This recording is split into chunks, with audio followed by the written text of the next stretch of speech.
what really happened with your host, Mike Rivero. You're listening to the Republic Broadcasting Network, where you'll find out what the Fukushima's going on.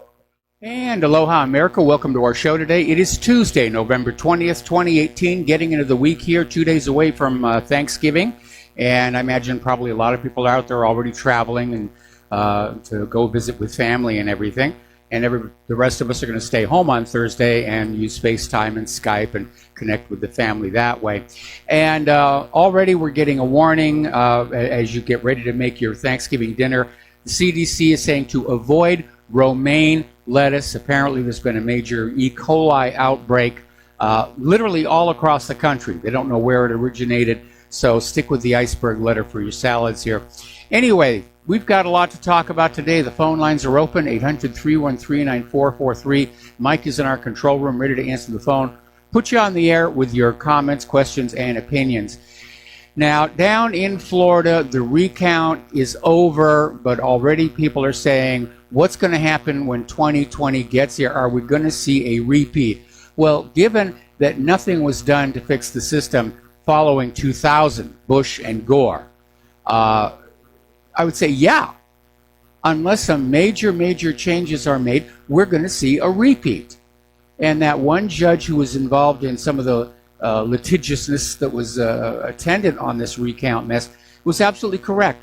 We're a laughingstock to the rest of the world for the way our elections are being run. So a lot of people are justified in saying we can't let this happen again, and you shouldn't let it happen again. Now, the U.S. Department of Justice has declined to look into the altered election documents that were found in Florida, but the state office, the Florida Department of Law Enforcement and Office of Statewide Prosecution, have opened a criminal investigation into the allegations. Now, evidence reported to the Department of State suggests a possible effort by Democrats to have voters fix their ballots after the state's deadline in at least 4 counties. Now, as you know, Brenda Snipes has now resigned. She's got a very healthy pension from all of her years in government service. But you look back at this lady's career and you ask, how was it she kept her job? On election night, she reported 634,000 votes were cast. And then later on in the week said that there was actually 717,000. So that means that Broward County Democrats found 83,000 votes in just 2 days. Snipes never explained how that happened. But over the years, Brenda Snipes has been accused of illegally destroying ballots, not mailing out absentee ballots, systemic breakdowns making it difficult for Floridians to cast votes, posting election results before the polls closed, sued for leaving amendments off the ballots, did not notify voters their absentee ballots expired, having staffers campaign while on the clock, problems publishing the ballots, ballot stuffing, voters receiving defective ballots, piles of ballots cropped up way after Election Day, opening ballots in privates. Back in 2016, just days before the November election, Republicans sued Brenda Snipes for illegally opening thousands of mail-in ballots before the election without supervision. And in July of 2017, Snipes admitted in court non-citizens were voting in Broward County. How did this person keep her job for all that long? Now, out in California, there's another investigation that's been launched up. There have been arrests and indictments. Apparently, prosecutors are saying there was a vote fraud scheme in which the Skid Row homeless population were offered money and cigarettes in exchange for fake and forged signatures on ballot petitions and registration documents. And apparently 9 people have been charged with felony counts related to the offenses. And apparently the defendants were engaged in the solicitation of hundreds of false and forged signatures on state ballot petitions offering homeless people $1 or cigarettes for their participation. Now, unfortunately, the original Fox News article does not say if these are Republicans or Democrats. And I think that's a stunning oversight. I think we need to know who's doing this. And of course, over at CNN, their political analyst Kirsten Powers is still catching static for her comment the other day that white women who voted for Trump are racists. You know, it's just impossible that they didn't like Hillary Clinton, so obviously they had to be racist. Except that, wait a minute, I think Hillary Clinton is white. So I don't know where Kirsten Powers got this, that white women who voted for Trump are racists. Hillary's white. Okay. Apparently, again, the courts are standing up against the president, and I think it's getting inappropriate. Apparently, Judge Timothy J. Kelly issued a temporary restraining order in the lawsuit filed by CNN against the president and his staff for revoking the White House press pass of Jim Acosta, supposedly for improperly touching a White House female intern. And CNN is being supported, amazingly enough, by Fox News, which is clearly shifting to the left under the new management of the Murdoch sons, both of whom are dyed-in-the-wool liberals. So apparently this Trump-appointed judge is ordering Trump to give Acosta back his press pass until the lawsuit is decided. We're going to do a shout-out now to our on-air affiliates who are just now rejoining our network. And boy, it was a bad day on the stock markets. More about that later in the show here. Now, as you know, it has been leaked, or let slip, or deliberately leaked, rather, that the United States does have some kind of sealed charge against Julian Assange. They want to bring him back to the United States and prosecute him under the Espionage Act. This is going to be very, very tricky, because it's going to be very hard to justify the prosecution of Julian Assange at the same time you're saying there's no need to prosecute Hillary Clinton. Former FBI Director James Comey got up on TV and went down an entire laundry list of Title 18 felony violations committed by Hillary Clinton. And then he said, we're not recommending charges because she didn't mean to do wrong, even though Title 18 does not require intent, as Trey Gowdy kept trying to remind him. So you have Hillary with all of her Title 18 violations, and you're going to bring Julian Assange back and prosecute him for leaking that, I assume this is about that chain gun video. It's going to be a hard sell that it's okay to let Hillary Clinton skate on espionage charges, but not Julian Assange. So, anyway. The Democratic Party, even though they are victorious in the House of Representatives, the infighting is definitely cranking up.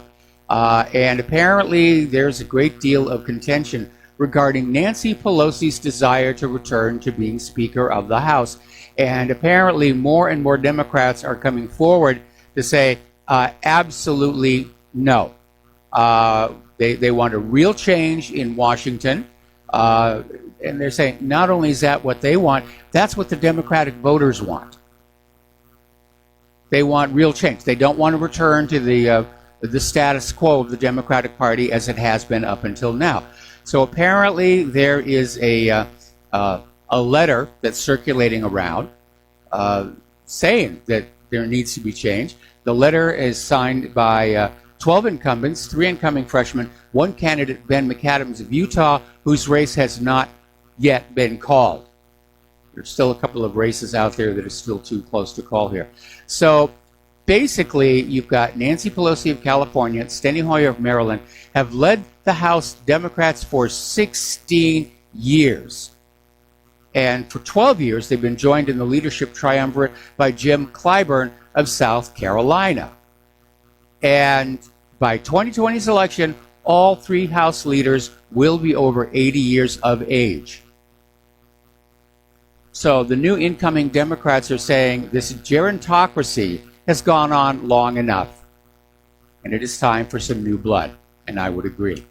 Now, Judicial Watch has come on out. They're looking at the possibility that Maxine Waters will now chair the House Financial Services Committee, and Judicial Watch is saying, no, when you consider her record and her long history of poor ethical and moral fitness, it's simply outrageous that Maxine Waters would be considered for the chair of the ultra-powerful House Financial Services Committee, which is jurisdiction over the country's banking system, economy, housing, and insurance. And as Judicial Watch is putting on out, Waters has been embroiled in numerous controversies. In fact, just a new one broke the other day, where there was a little bit of a pay-for-play deal going on during the campaign.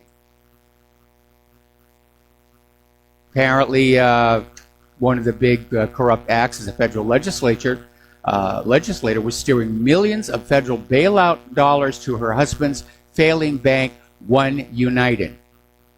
Waters allocated $12 million to the Massachusetts bank in which she and her board member husband held shares. One United subsequently got shut down by the government, and American taxpayers got stiffed for the millions of dollars. So, yeah, just another typical member of Congress here. I think the Democrats are starting to realize they've got a real wild card, or wildcat, if you will, with Alexandria Ocasio-Cortez. Apparently, she is launching a plot to overthrow incumbent Democrats. This is being reported at the Gateway Pundit. And Alexandria Ocasio-Cortez basically was part of a conference call for the newly formed Justice Democrats. And this is a radical far-left group that's calling on supporters to start planning their campaigns against the current incumbent Democrats who they feel are not socialist enough. Now, that might actually help Trump in 2020. Apparently, Ocasio-Cortez is now out there complaining about the number of men in the Democratic Party and how there's too few people of color. So Alexandria Ocasio-Cortez is basically declaring war on white Democrats. If you're a white Democrat, boy, you've got to go. I think Hillary Clinton's a white Democrat. For that matter, so is Bill Clinton here. But it's basically taking identity politics to a ridiculous extreme. And not that I'm a friend of the Democratic Party or anything, but Alexandria here is going to cause them a lot of harm here. So the Dementorcrats are definitely dealing with some internal structural issues, as it were. We keep hearing that polls are showing the leading contenders for Democratic nominee for 2020 are Bernie Sanders, and apparently another one is Robert Francis Beto O'Rourke. And they're waiting for O'Rourke to actually make a decision, to formally decide if he's going to run for president in 2020. And apparently a lot of Democratic political donors are holding off supporting any other candidates until this decision comes on down. But what's really interesting is that Hillary is just not showing up on any of these polls. I think the Hillary fatigue has set in. The other day we were talking about how Hillary and Bill's conversation tour, book tour, where they were charging $700 a ticket for the front row seats. Nobody's showing up. Nobody's buying the tickets. And the word is they may just cancel the rest of it. And that was supposed to be Hillary getting a feel for public support for her run in 2020. And I guess she got the message. So that will be good. All right. Now, story coming on out of Zero Hedge talking about Gender World. And basically this article is talking about how with the defeat of Hillary and certain other political setbacks, feminists are going back to a policy they had in the 1990s. No matter what happens, it's the fault of men. It's the evil patriarchy. All the sorrows of our life are basically the fault of the wicked white male patriarchy that must be defeated in order to usher in a wonderful world of female sharing and caring. Which, by the way, did not happen back in the 1990s. As more and more women went into the corporate world, they proved to be utterly ruthless, especially to other women. But they're going on back to that. Men are being scapegoated. We saw it in the 1990s. We're seeing it again. You evil white males. I'm not evil. Okay, now with Whitaker serving as acting Attorney General, despite efforts by the Democrats to pry him out of there and replace him with Rod Rosenstein, there is now a concern that there may actually finally be a real investigation into Hillary Clinton's use of the email server. So to try and offset that, Trump's detractors, Hillary's defenders, are basically recycling a story that came out in Newsweek about 14 months ago, where Newsweek was out there saying that Ivanka Trump was using a private email account.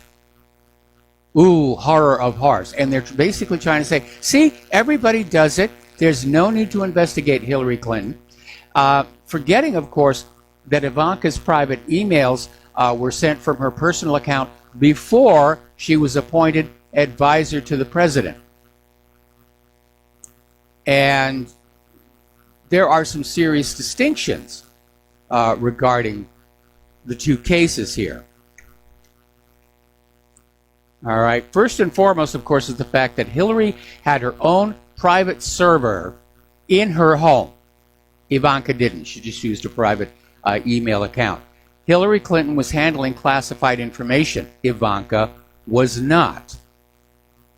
And Hillary Clinton, of course, deleted at least 33,000 emails that we know of. Ivanka Trump, in her capacity as advisor to the White House, has apparently complied with all of the federal records laws. And again, Hillary Clinton had classified information. Ivanka did not. The two cases are worlds apart. But the Hillary defenders are trying to say, see, it's equivalent. You know, if you're going to investigate Hillary, you have to investigate Ivanka. We need another special counsel investigating Ivanka Trump. So there's a lot of misinformation. And as a matter of fact, Donald Trump was just on TV, was talking before he heads down to Florida, and said, yeah, it's just more fake news. And in this case, he's right. It is. It's just fake news. They're trying to basically come up with anything to take the heat off of Hillary Clinton. And you and I and the rest of Rivero's Rangers, we need to keep the pressure on there. We can't allow any politician to just keep getting away with this kind of behavior. An example has to be made. And Hillary will do quite nicely. Okay. All right, so we're going to head on into the conflict zones because there are, unfortunately, sadly, so many of them. Over in Syria, once again, the Syrian Arab Army has uncovered a large cache of weapons left behind by the rebel forces in Daraa, consisting of U.S. and Israeli-made weapons. And, alrighty, let's see. I got sound issues apparently. Alright, hopefully that'll fix it. So they found more of these U.S. and Israeli-made weapons in Daraa. Now, overnight, we got to take a break for commercials. We'll be right back. Aloha, America. Welcome back to the show. We're talking about the various war zones around the world. We're talking about Syria. And a lot of people have commented on the fact that ever since Syria took delivery of their new S-300 air defense systems, Israel has stopped flying into Syria and blowing stuff up. Of course, this makes Israel look really bad, and it may be the real reason for Avigdor Lieberman's resignation. So last night on social media, there were claims that Israel had carried out airstrikes over West Damascus. See, we are not afraid of the S-300s. We are invincible. Syria is saying, nope, didn't happen. No indications of any airstrikes, no explosions, no bombs, no bullets, no nothing. It's a bluff. It's just another bluff. All right, let's take a phone call here from Dustin in New Jersey. Aloha. Welcome to the show. What's on your mind? Maybe on a computer game they did the airstrike, but not in the real world. Yeah. Walking into a wall, my friends. Don't try it. Mike, I just first thing I want to say is my condolences go out to the families of that sub from Argentina. That is not a way to go to die with that sub imploding. But well, you heard about that, right? Yeah, I saw the photos of it, and judging by the way the propeller shaft was shot out of the sub, it's very reminiscent of the wreck of the Scorpion, where the entire sub just sort of telescopes onto itself, which actually is an almost instantaneous death, as opposed to simply settling on the bottom and having to asphyxiate like happened with the Kursk. First of all, my hat's off to anybody who serves on a submarine. It takes a lot of courage to be in that can. But if you're going to die in a submarine, going by implosion is nearly instantaneous. And Mike, do you know in Syria that the Russians used the Su-57 in a combat mission? I thought that was talked about a while ago, but now it's come out that they use the Su-57, which is the new stealth fighter. Well, supposedly a stealth fighter, Yeah. To a certain extent in a mission. I believe they're just training with, well, not training, but testing it out in Syria because it is like, I guess, a battle/playground to test new weapons. We do the same thing. Yes. I guess, but man, like. Mike, the deals that China is making, I want to switch over to China now. Like, they're in the Philippines. They're going to build this new railroad system over there. I mean, yes. They're everywhere. Yeah. I mean, we're everywhere too, but we're just bombing railroads and bridges, and we're not building anybody's. Mike, there was a time where us, the British Empire, we did those things. Yeah. We don't do those things anymore. No. Well, the United States built the Panama Canal. Who's building the new version? China. I mean, I hate to say this, but it is over. I mean, they're in the Philippines. They're in Africa. They're in, Singapore. Even Putin was in Singapore. He's making deals. They're opening a cultural center over there. They're doing the Turkey gas pipelines, which we talked about yesterday. Yes. I mean, things are happening in the world. And, Mike, I'm going to leave you with one last thing with when Trump ran, because you're going to talk about this later. We're in a big, fat, ugly bubble. He should have stuck to his guns, huh? I mean, he should have stuck to what he originally believed when he ran with the wars, with the stock market. Now it's going to be hard for him to reverse that because they'll use that against him as a weapon. They're going to blame him for this stock market correction crash. I don't know yet, but it's been going on for a couple of days now, and it's not good. There's a momentum building on the there market. Definitely is, especially after today. I imagine investors are getting very, very nervous. People are worried about their 401ks. I mean, the stock market's got to be feeling like a baby seal right about now. They just keep taking one clubbing after the next.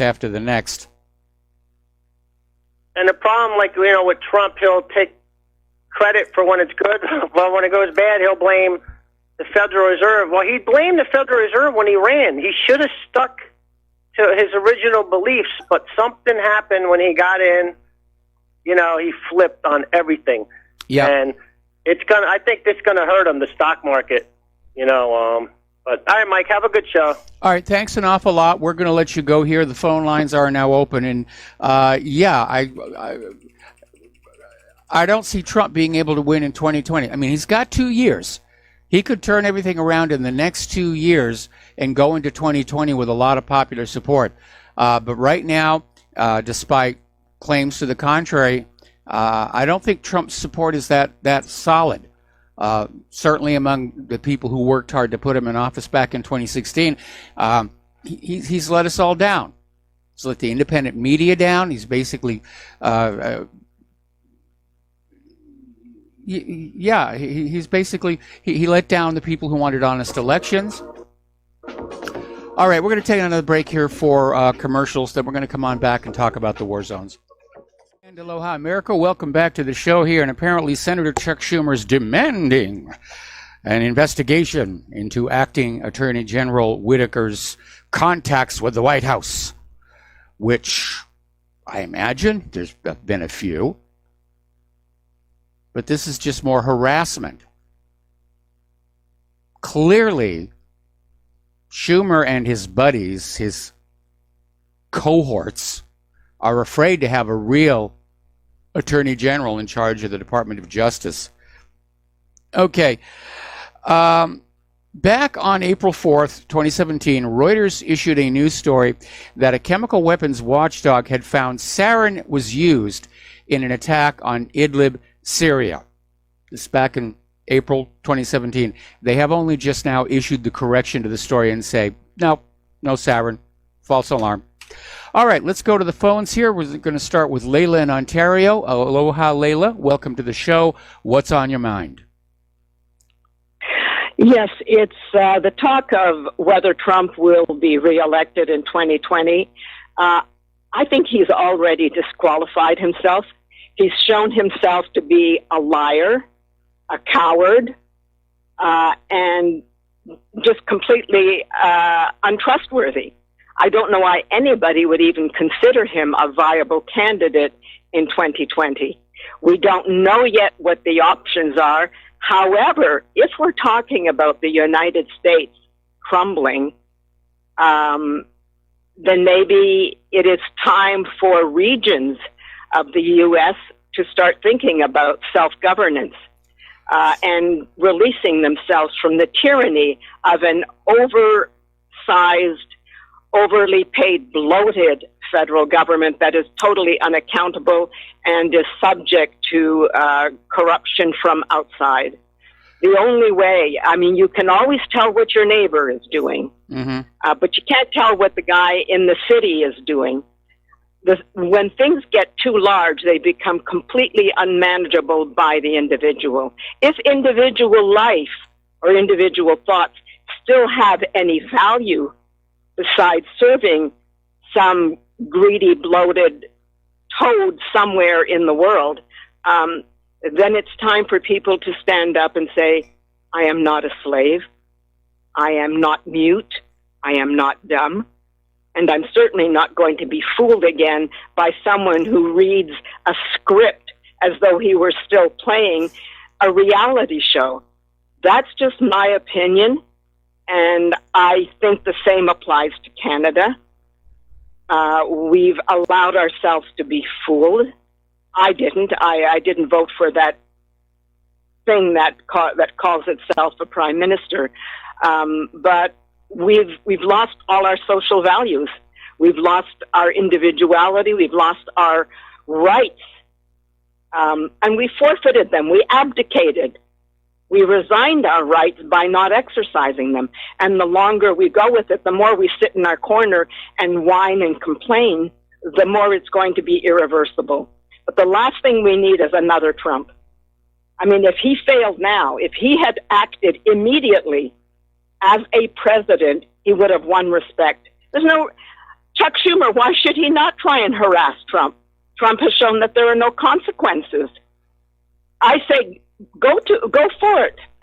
Bring down Trump. That's before the U.S. crumbles. Bring down the fool that fooled us. So well, I think okay. First of all, let's back up here a little bit. Let's back up here a little bit. Trump is a liar. Show me a politician who isn't. Trump a coward. Show me any politician who isn't. Trump is, unfortunately, he has fit right in with the Washington, D.C. establishment. And you're absolutely correct. This country was not supposed to have a strong central government. It was supposed to be a league of separate sovereign states, and the central government existed only to arbitrate amongst them.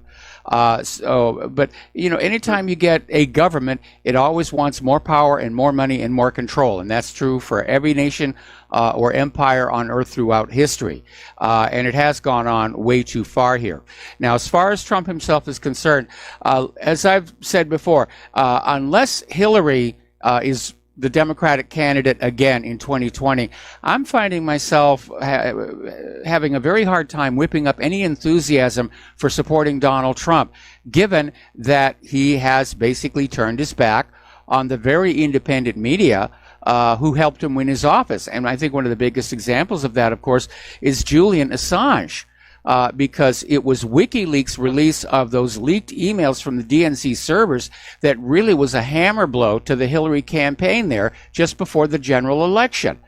I mean, Trump, I hope, will be getting out his pardon pen as soon as the charges are, whatever charges they are, issued against Assange here. And there's a good reason for the Democrats to go along with that.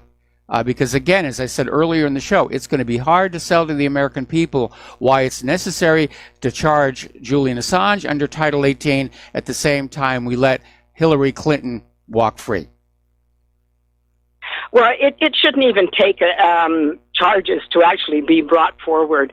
Trump should have spoken up long ago about the decency of someone like Assange and the torture he's been through, being trapped inside the Ecuadorian embassy, constantly having the sword of Damocles hanging over his head. That should not have gone on.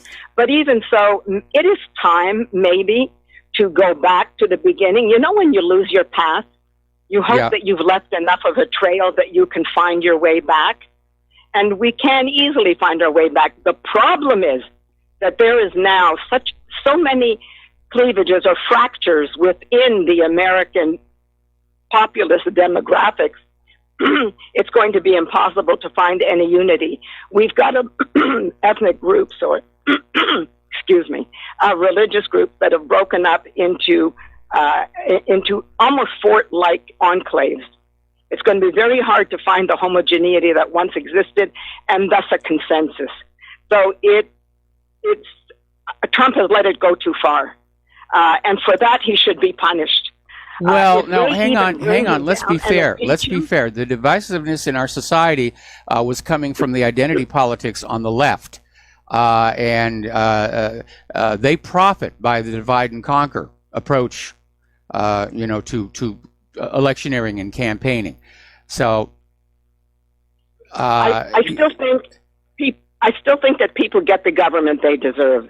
When they accepted George Bush Sr. and Baby Bush, and then they accepted 8 years of Obama and actually called him having articulate or eloquent as having oratorial skills. I mean, he's got the most ridiculous delivery. But anyway, 8 years of Obama really finished it, put the nail on it, and everybody just sat back and let it all happen. And I also refer to what has happened with Israel. While everyone else is being forced to take in migrants, Israel is exempt. Yes. They can actually round up the Africans, put them in barbed wire prisons, and then get rid of them quietly. Israel is excused, which of course brings us to the question of who's coordinating all of this. Obviously Israel. So the time has come. For 70 years, people like my kind of people talked about the corruption coming out of Israel and how it gained its power. Illegally, illegitimately, but it manipulated. People keep referring to the allies who sanctioned Israel and gave it that land. That is its deed. Well, the allies were illegitimate because they seized power by military might. So the very League of Nations was illegitimate. The creation of the United Nations as an outgrowth of the League of Nations is illegitimate and should have been chased out of the U.S. long ago. Now we were given the Earth Charter when that was introduced by Mikhail Gorbachev and his Canadian buddy, Maurice Strong, who was the puppet of Paul Desmarais and Paul Martin Jr., who, when he had a steamship company, always flew foreign flags so we would not have to pay taxes in Canada. So they're all basically one. I mean, let's not kid ourselves. That boundary between Canada and the U.S. is fraudulent. Yes. They're all basically the same ideological group serving one another and using one another. So here we are stuck in a mess. What do we do? We're still toying with the superficial. Are we going to accept Trump as a candidate, depending on who there is no Democratic Party, there is no Republican Party. There's one global ideological power, whoever that is, and it has somehow put Soros up front. Whether or not he is actually the mastermind, I doubt that very much. But still. Well, he's definitely one of the major players. I mean, if you go back and you look at Soros interviews over the last several years, he's definitely very much on board with these ideas about globalism and no borders and one world government, one world bank. And it's hardly a new idea. People have been talking about this for a long time. Even George Herbert Walker Bush, in his speeches, was talking about the emergence of a new world order. So they've been working on this for a while. Anyway, listen, Layla, gotta let you go. We've had plenty of warning. We've had plenty of warning. And I will leave it at that. Okay. Thank you, Mike. Bye-bye. Thank you very much here. We got callers waiting on the line. We're going to switch over to Keith Rogers in Montana. Aloha, Keith. Welcome to the show. What's on your mind? I just want to mention there, Mike, I noticed that from over in Syria, there's a lot of U.S. naval movement as well as Russian naval movement into the ports over there. So I'm not sure if they're going to do another one of these stupid, dirty stunts like that, because it doesn't seem like the U.S. wants to back off on anything. Well, they're having to back off. They're trying to look for a way they can get out of Afghanistan without it looking like they're getting kicked out. And they may be looking for an exit strategy from Syria as well as Yemen, because now the focus is on Iran. And I think the United States has finally realized they can't continue to spread themselves this thin across so many different countries at the same time. Yeah, what gets me about this whole, Mike, though, is that when you have Trump talking about, and I don't care which politician it is, but when you specifically have Trump talk about, either getting out of the World Trade Organization, NAFTA, all the tariffs, the sanctions, dropping from the Human Rights Organization, threatening to arrest ICC judges there. I mean, this is a rogue government, and it's backed by both parties. Yep. I mean, just looking back at the midterm elections, the government has gone outlaw. Neither party are interested in what the law has to say. They're not enforcing laws. They're just doing what they want to do, what's going to put more money in their pockets. Well, it's like I've always commented, Mike. You can be pulled over for probable cause because your license plate illuminator is out, and they always escalate that, trying to do some fishing, as well as the cops illegally identifying the passengers of the vehicle without articulating the crime. Yep. Meanwhile, we have congressmen and senators that are unlawfully arming drug cartels, paramilitary groups over in the Middle East, Africa, and everything like that. And these guys are eating steak and lobster, and yet we're the criminals. Yes.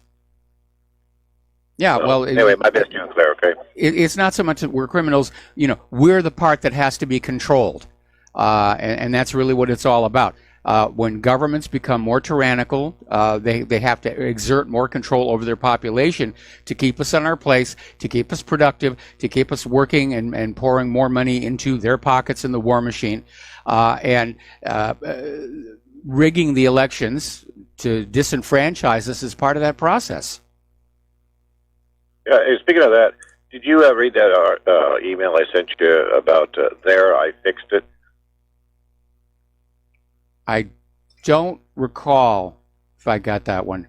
But if you get a chance,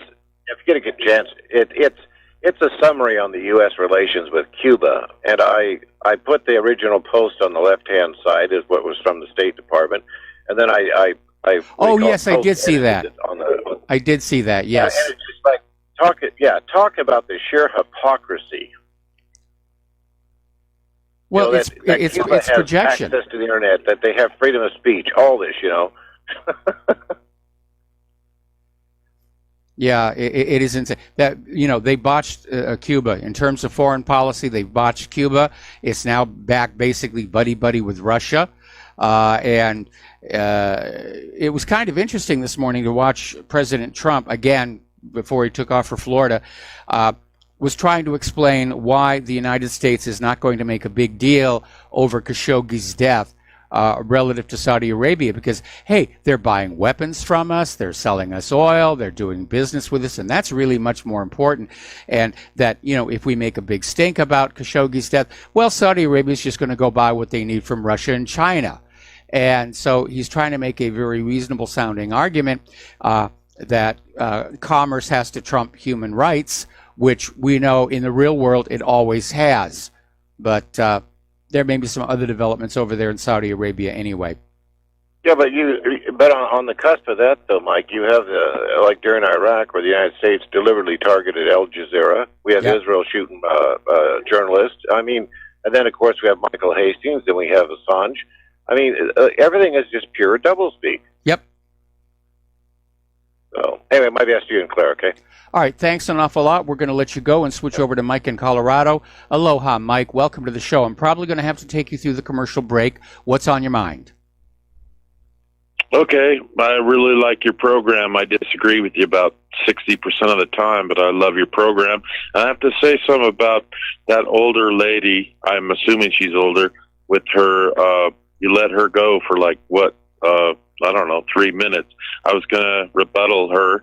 Can I go through the break, or do you want me to continue? Well, you've still got about another minute before we have to take the break for the commercial, so you can start now. Well, look, okay, I lost my TV and my internet a few months ago, so I've been off the air and I haven't been able to listen to you. So I've gotten to NPR and the liberal stuff and other stuff, and the liberal stuff and NPR is not really that bad. They're really not that twisted. The older lady that called, where has she been? And you said exactly, this is nothing new. The older lady that called, and you gave her, I guess, the greatest generation. Where was she in the 30s and 40s and 20s?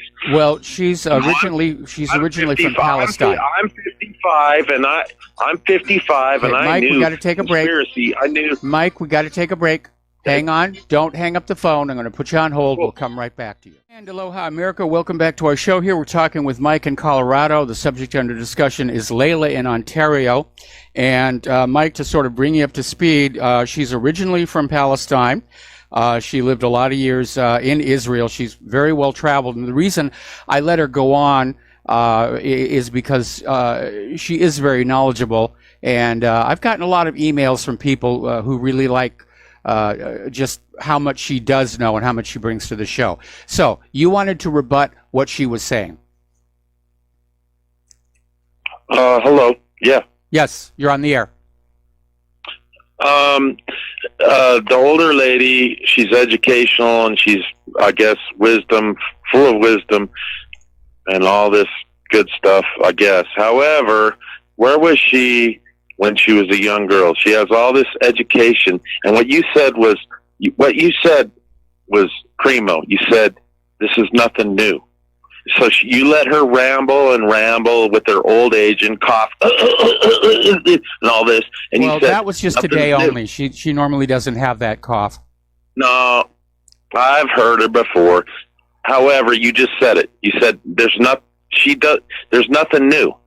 All the information that she gave you, you just said that's nothing new. No, anyway, that is not exactly what I said. You know, she'd come on out saying that Trump was a liar, and all I simply said was, "Aren't they all?"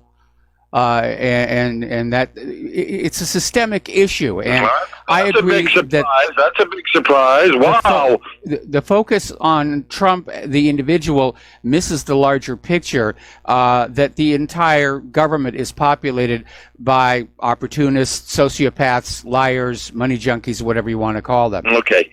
And of course, that's nothing new. You've been spouting that, or not spouting that negatively. You've been talking about that for, I don't know, 10 years or 5 years? So nothing is, so what you said is what she said, and you responded to her, nothing's new. Okay, so let me say something. Why don't you and Alex Jones and others say, get your monies out of the bank? I hear that nowhere.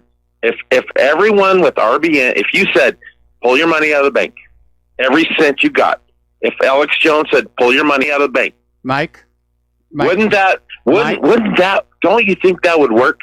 Mike, you just told everybody you do not listen to my show, because I'm constantly telling people, because of the problems with the banking system, that you should have no more money in the bank than you need to take care of your immediate obligations, and you should have the rest at home under your own control. I've listened to you for like 4 years, and I've never heard you say, pull your money out of the bank. I've never heard Alex Jones say, pull your money out of the bank. I've never heard Hagman and Hagman say, pull your money out of the bank. I've never heard John Statmiller say, pull your money out of the bank. If you're forward, you have music and all this stuff. All you got to say is beginning soon. Go to the bank, pull your money out of the bank, pull your cents, your money. I mean, yeah, of course, sometimes people have to use credit cards to pay their bills. Mike, we have to let you go. We got to do station identification, top of the hour, and we'll be back with hour number 2 after these few words. And aloha, America. Welcome back to our show, hour number 2, and getting on back to the war zones, tension zones, conflict zones around the world here.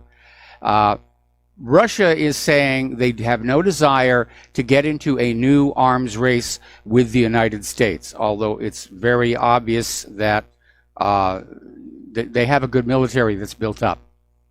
But they don't want to get into another race, because that was a big part of what took down the former Soviet Union.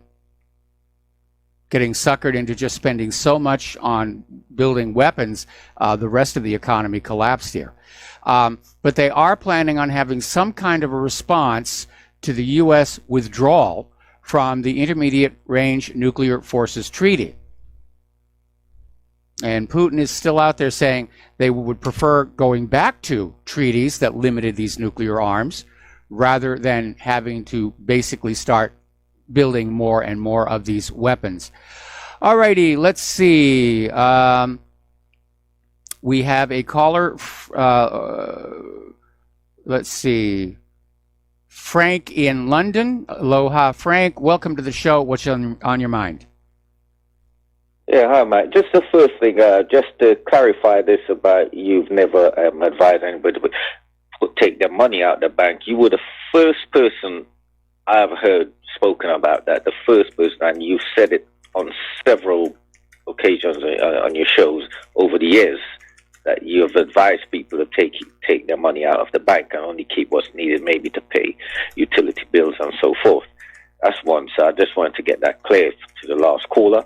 Mm-hmm. And now I work in around London as a council officer, and I was doing some market supervision, something like that, and I couldn't believe the anger and the betrayal that people felt towards Theresa May with the so-called deal or no deal. It's quite ridiculous, and people are very, very, very angry. People who voted on Brit exit, and it just shows that the blatant disrespect that the government have for democracy. I mean, they have no respect for people, and they have no respect for democracy. We see clearly now that Theresa May was probably a closet Europhile or something. No, it's definitely.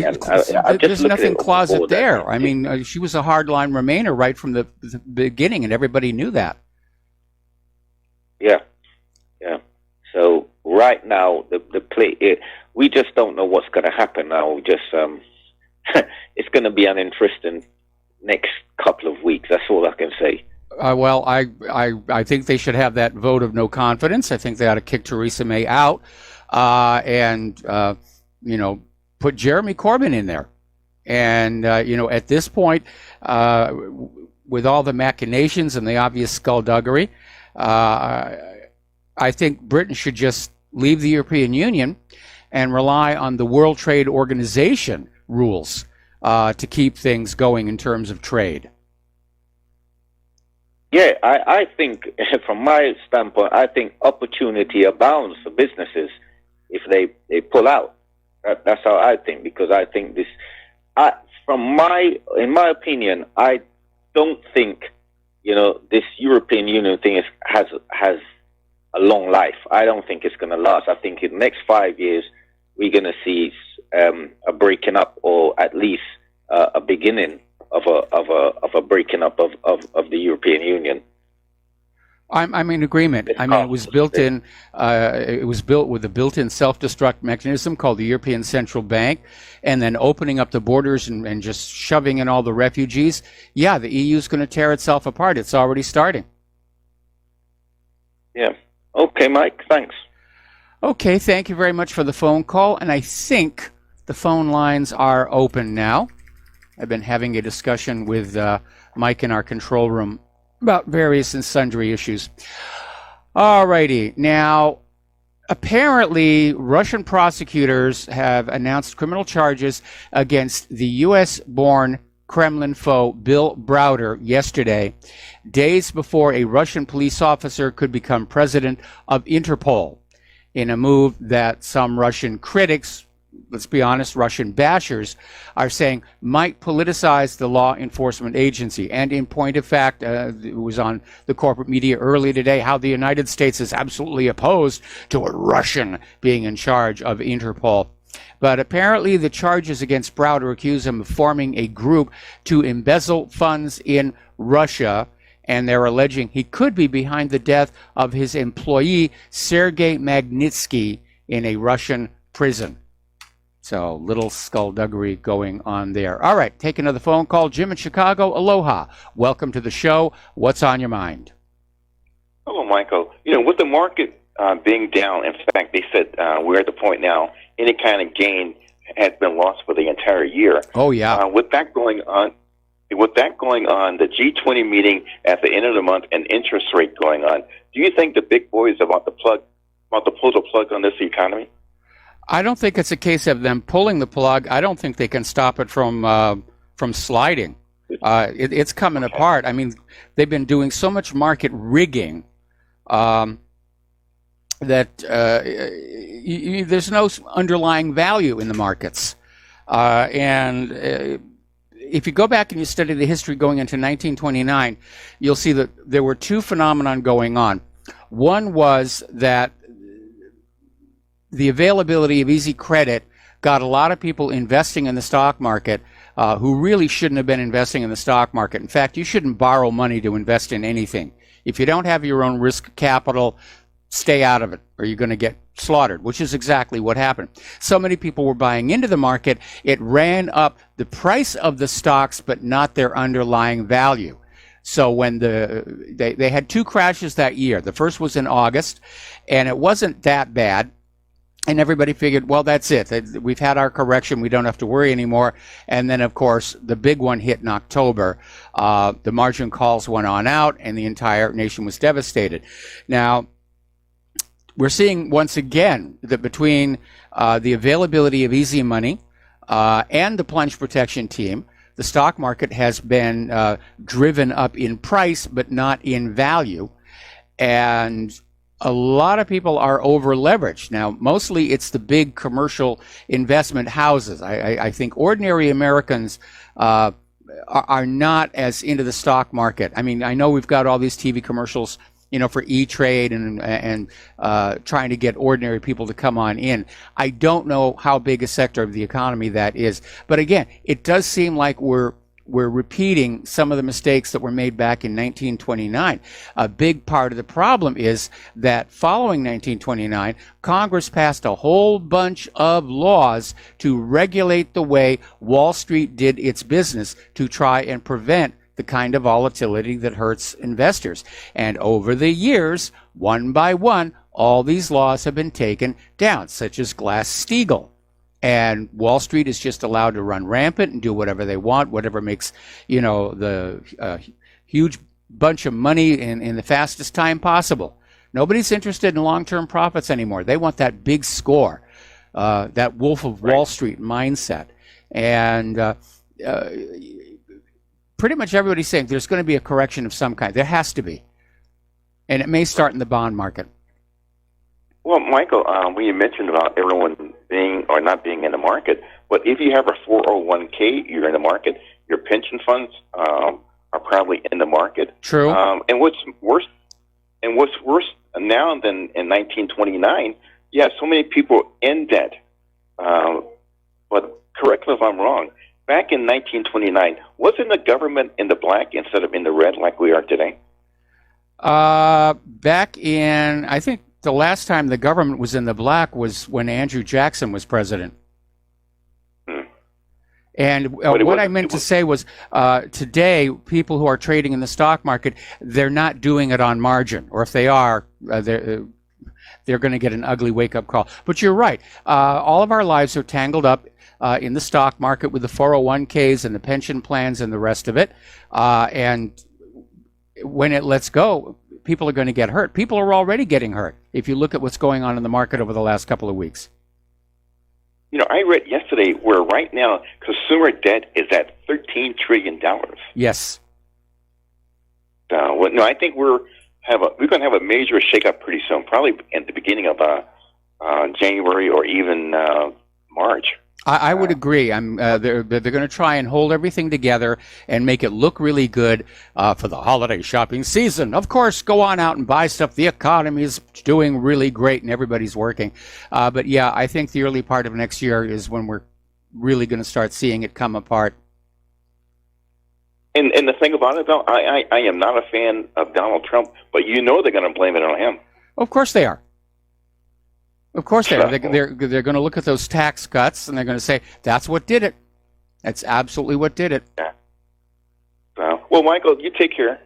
All right. Thanks very much for the phone call. We're going to let you go. We're going to do a shout out to our on-air affiliates who are just now rejoining our network. Now, the United States has announced they are preparing to list Venezuela as a state sponsor of terror.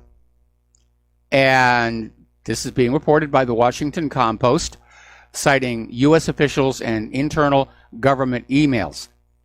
Now, it isn't that anybody has caught Venezuelan terrorists running around our country, but being put on that list of state sponsors of terrors gives the president additional authorities to basically poke at them.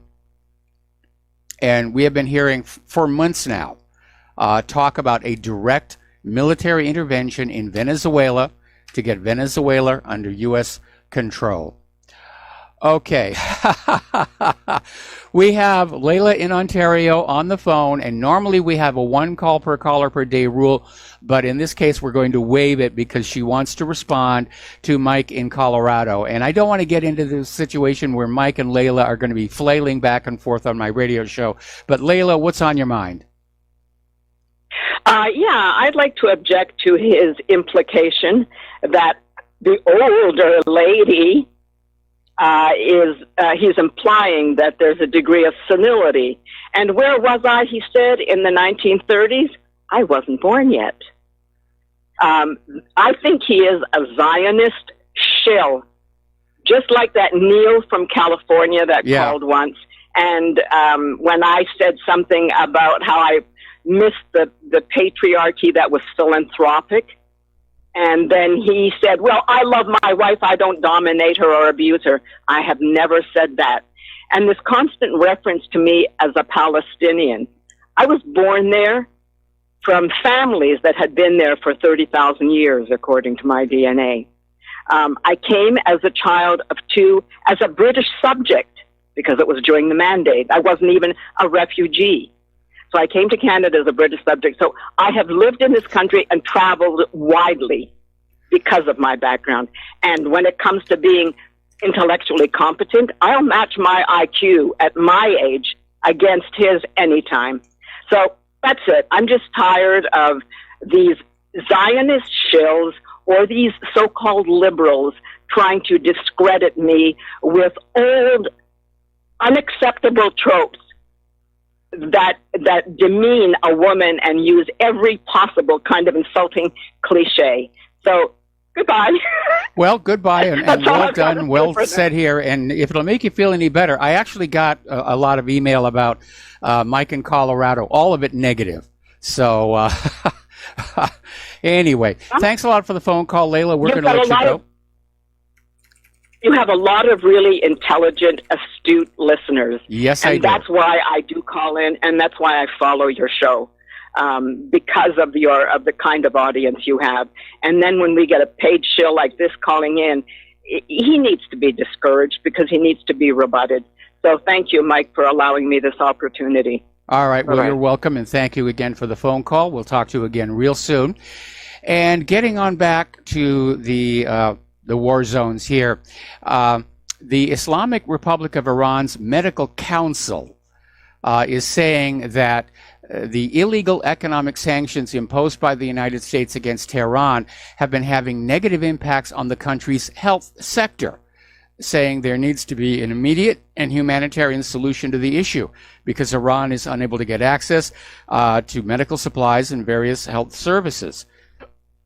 So basically, they're thinking there should be an exemption, and they're applying to United Nations Secretary General Antonio Guterres to say there needs to be something done here. And I don't know what the UN will do, if anything, but it seems perfectly reasonable to me to have a medical exemption to the sanctions.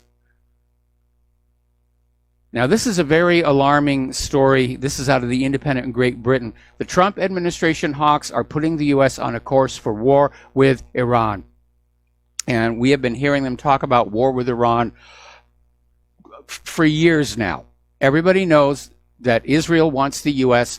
to go to war on Iran, to break it up, to balkanize it the way they did Iraq, who prior to the war in Iraq was Israel's other regional political rival. And so now the U.S. has obediently smashed up Iraq, and now Israel is saying, go get Iran. And it looks like that may be about to happen.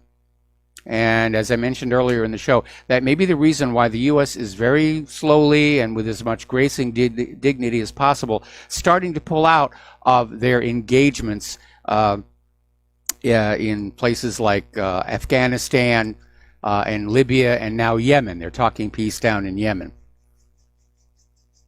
Because war with Iran is not going to be easy. It will not be easy at all. And, of course, it runs the risk of war with Russia. Russia's not going to sit there and let the United States grab off another huge chunk of land getting closer and closer to the Russian borders. Now, apparently, a few days ago, the Saudi justice system cleared the crown prince of any involvement in Jamal Khashoggi's murder, basically claiming the CIA's evidence, if they have any, is flawed. Saudi Arabia's King Salman is, of course, praising the kingdom's justice system for this. And Trump, as I mentioned earlier in the show, he's not taking any punitive measures against the Saudis over Khashoggi. And it is blatant hypocrisy because of all the sanctions that were leveled against Russia over the mere accusation without proof that Russia was behind the poisoning of Sergei Skripal and his daughter Yulia, who still have not been heard from in quite some time. And Trump at least is being very honest about it, because in his press conference this morning he was saying it's really a matter of business. If we stop doing business with Saudi Arabia, they'll buy what they need from Russia and China. So commerce trumps the dead body here. Is Crown Prince Mohammed bin Salman off the hook? Well, maybe, maybe not. Because apparently quite a few of the princes in the family are turning against him. And remember, a few weeks ago, King Salman's younger brother, Prince Ahmed, returned to the kingdom from self-imposed exile weeks ago. And so apparently, according to Reuters, some members of Saudi Arabia's ruling family are agitating to prevent Crown Prince Mohammed bin Salman from becoming king. So the U.S. may do nothing about it, but it looks like there's going to be an internal palace coup. Or if the U.S. is involved with it, it's going to be very, very covert. I think Mohammed basically proved himself to be less controllable than was desired. And he certainly did make a botch up of the war in Yemen. So we'll see what's going to happen with that here.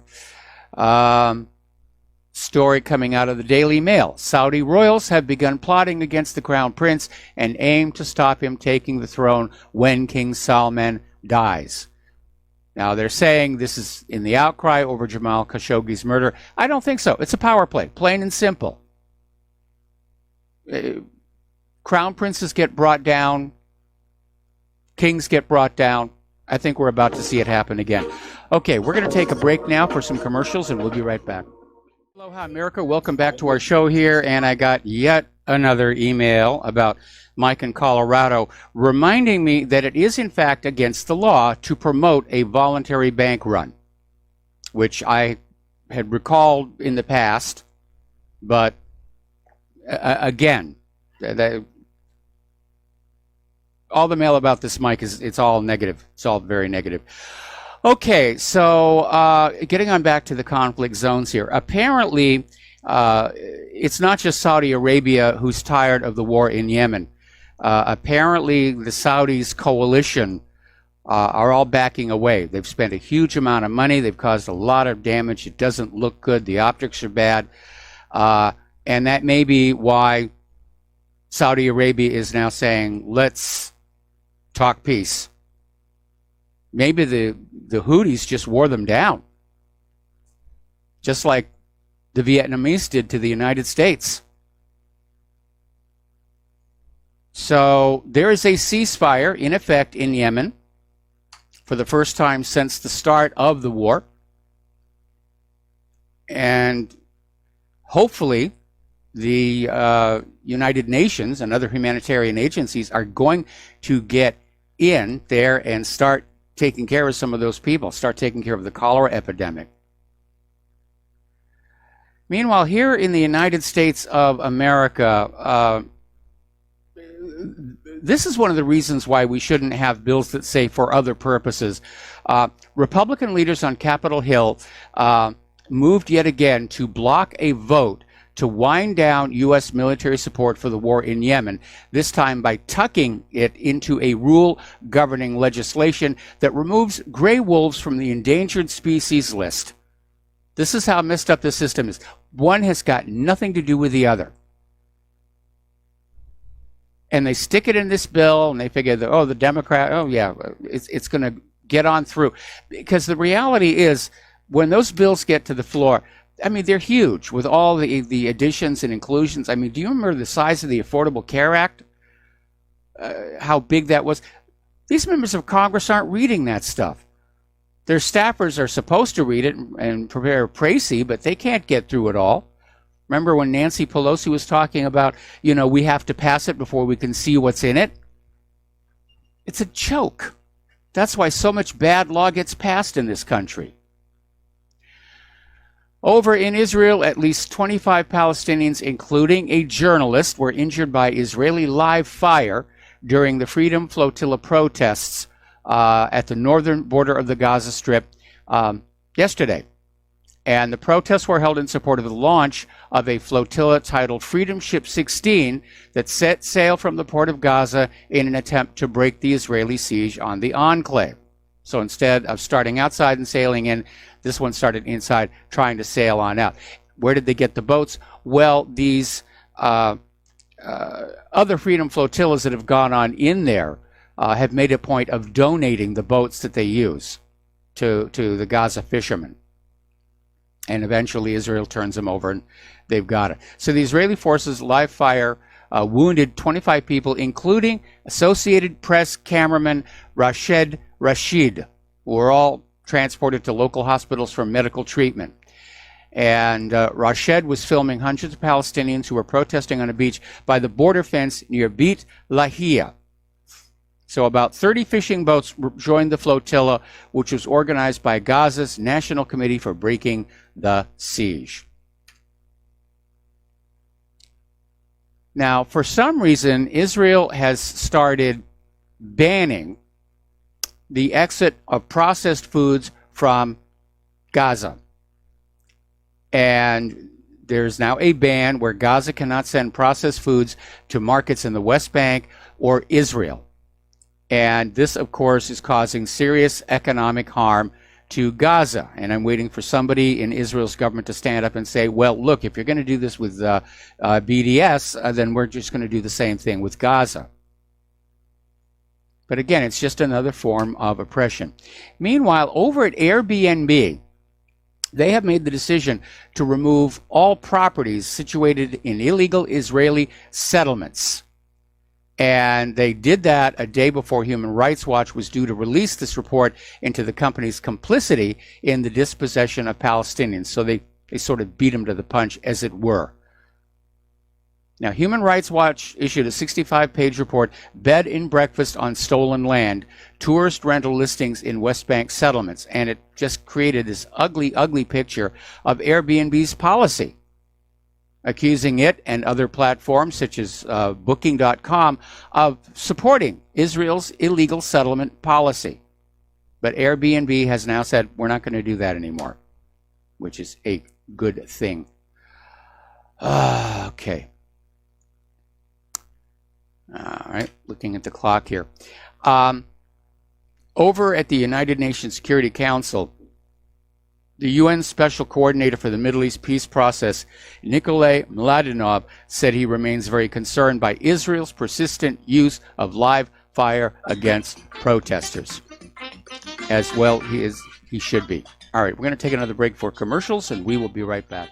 And aloha, America. Welcome back to the show here. And I'm going to go off on a tangent because the story just came in now, which I think is worth mentioning. Apparently, Sarah Sanders has now released the new rules for the White House reporters, and she made a point of saying they created these rules with a degree of regret. And given the position taken by CNN, the White House felt obligated to replace previously shared practices with explicit rules. And the rules are, there's only 4 of them. 1, a journalist called upon to ask a question will ask a single question and then will yield the floor to other journalists. 2, at the discretion of the president or other White House official taking questions, a follow-up question or questions may be permitted, and where a follow-up has been allowed and asked, the questioner will then yield the floor. Rule number 3, yielding the floor includes, when applicable, physically surrendering the microphone to White House staff for use by the next questioner. Rule number 4, failure to abide by any of the rules 1 through 3 may result in suspension or revocation of the journalist's hard pass. So very appropriate. Don't know why they didn't have it all along. And clearly it is aimed at Acosta's rude confrontational behavior. Okay, getting on back to what's going on over in Israel. Story coming on out from mondoweiss.net about how Israel is almost starting to overplay screaming anti-Semite at any supporters of Palestinian rights. You know, that if you think Palestinians are human beings and they deserve human rights, oh, you're an anti-Semite. Apparently, in order to be a lover of Israel, you have to hate the Palestinians. I mean, that's basically the message that's going on out. Over in Great Britain, the Quakers Church has become the first church in Great Britain to announce it will not invest any of its centrally held funds in companies profiting from the Israeli occupation of Palestine. And in a press release, the faith group said the trustees of the church took the decision in light of its long tradition of ethical investment, which the Quakers do have. The church said they refused to profit from the occupation of Palestine, pointing to its historical divestment from apartheid South Africa, the fossil fuel industry, arms companies, and even the transatlantic slave trade. They have been around for a while.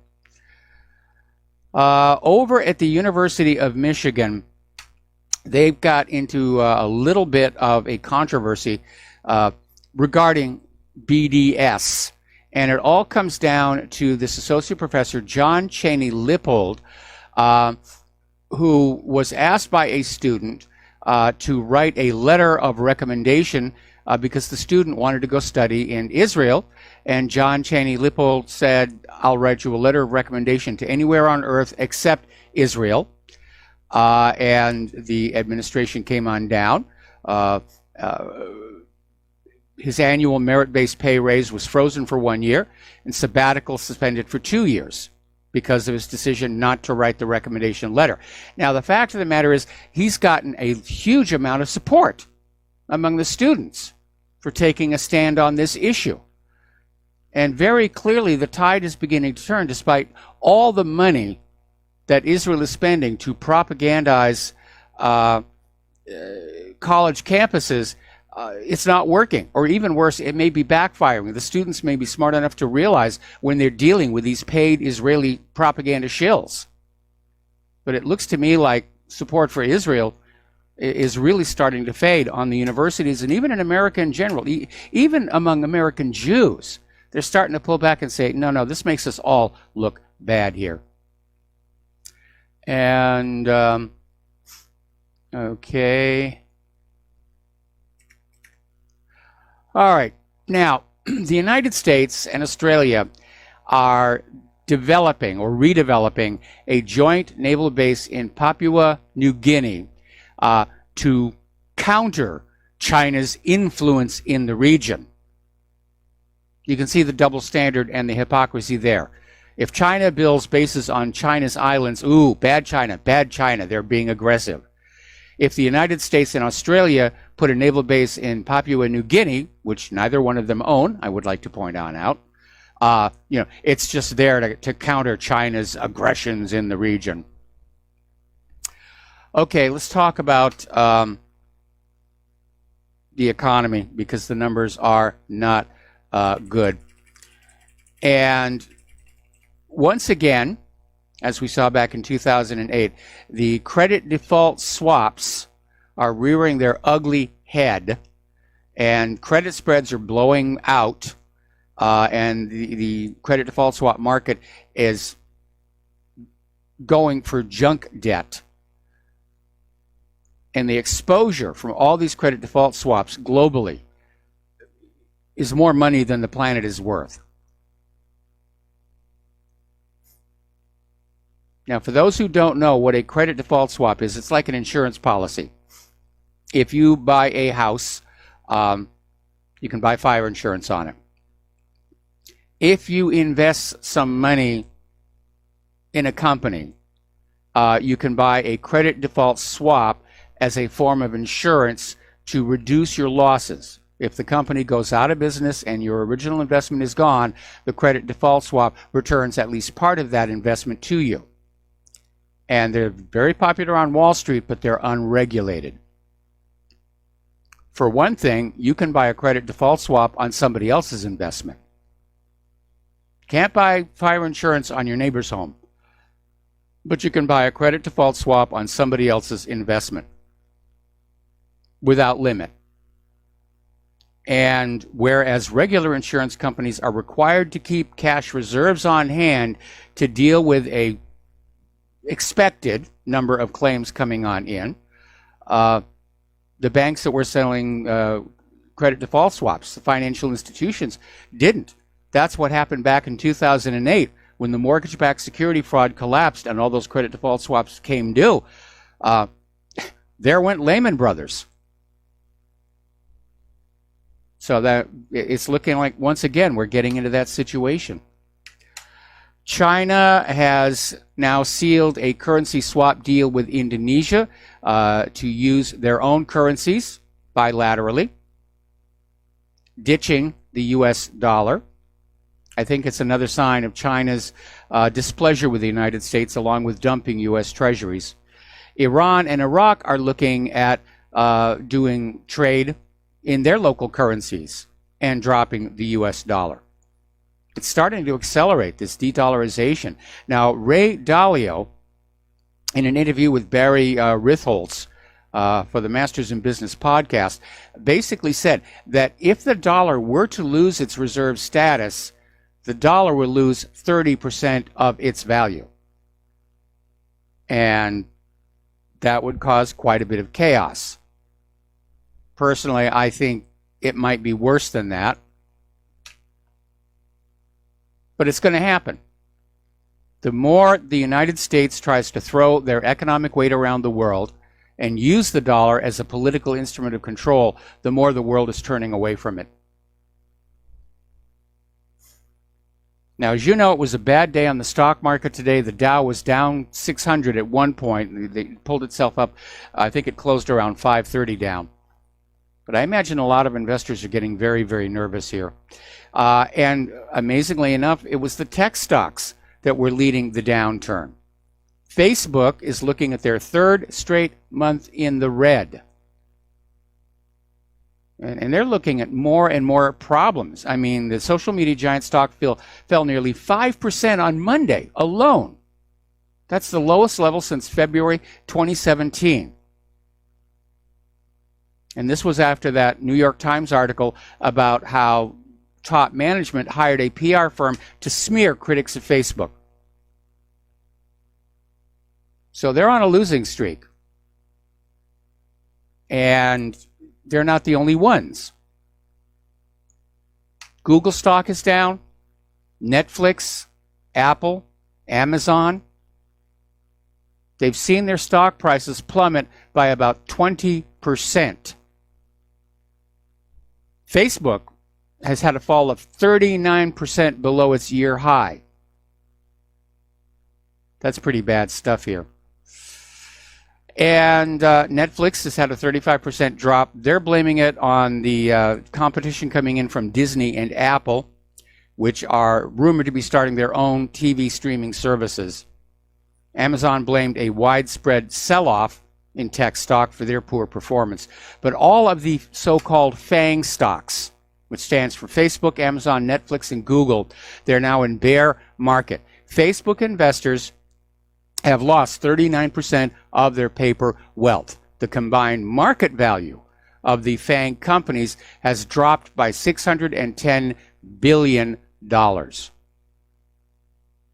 as far as Google and Facebook are concerned, yeah, good. That'll teach you to start abusing your customers with all the censorship nonsense. For those of you still playing around with Bitcoin, it went below 4,500 today, which is well below what used to be considered its floor value of 6,000. Okay, now French bank Societe Generale has agreed to pay $1.3 billion to resolve criminal and civil charges in the United States and France for bribing Gaddafi-era Libyan officials and manipulating the LIBOR interest rate benchmark. Remember back when we were talking about how LIBOR was being rigged? This is one of the banks that did it. So apparently they're going to pay $717 million to the U.S. Department of Justice, $420 million to New York's Department of Financial Services, $163 million to the Manhattan District Attorney's Office, $81 million to the U.S. Federal Reserve, $54 million to the U.S. Treasury. So you can see how the mechanism works.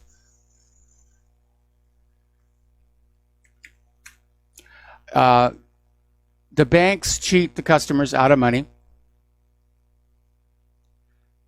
and they get caught.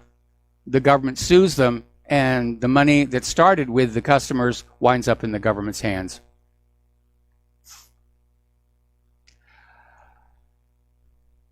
Now, a couple of weeks ago, I think it was, a few weeks ago, there was an interesting story where Venezuela wanted their gold repatriated. They're trying to rebuild their economy, and they wanted a solid foundation to put it on. And The Bank of England said, no, we're not going to do that. We're concerned of the high corruption in the Maduro government, that they may be engaged in money laundering, or they're going to use the gold to buy drugs. Just all kinds of excuses. Well, nobody was really being fooled that all of a sudden the Bank of England is the world's policeman for money laundering. So over at the Gold Antitrust Action Committee, their chairman, Bill Murphy, was on Gold Seek Radio with Chris Walczak, basically saying what I had suggested at the time. The Bank of England doesn't have the gold to send back. There may be a physical shortage out there. And this may well be a global problem.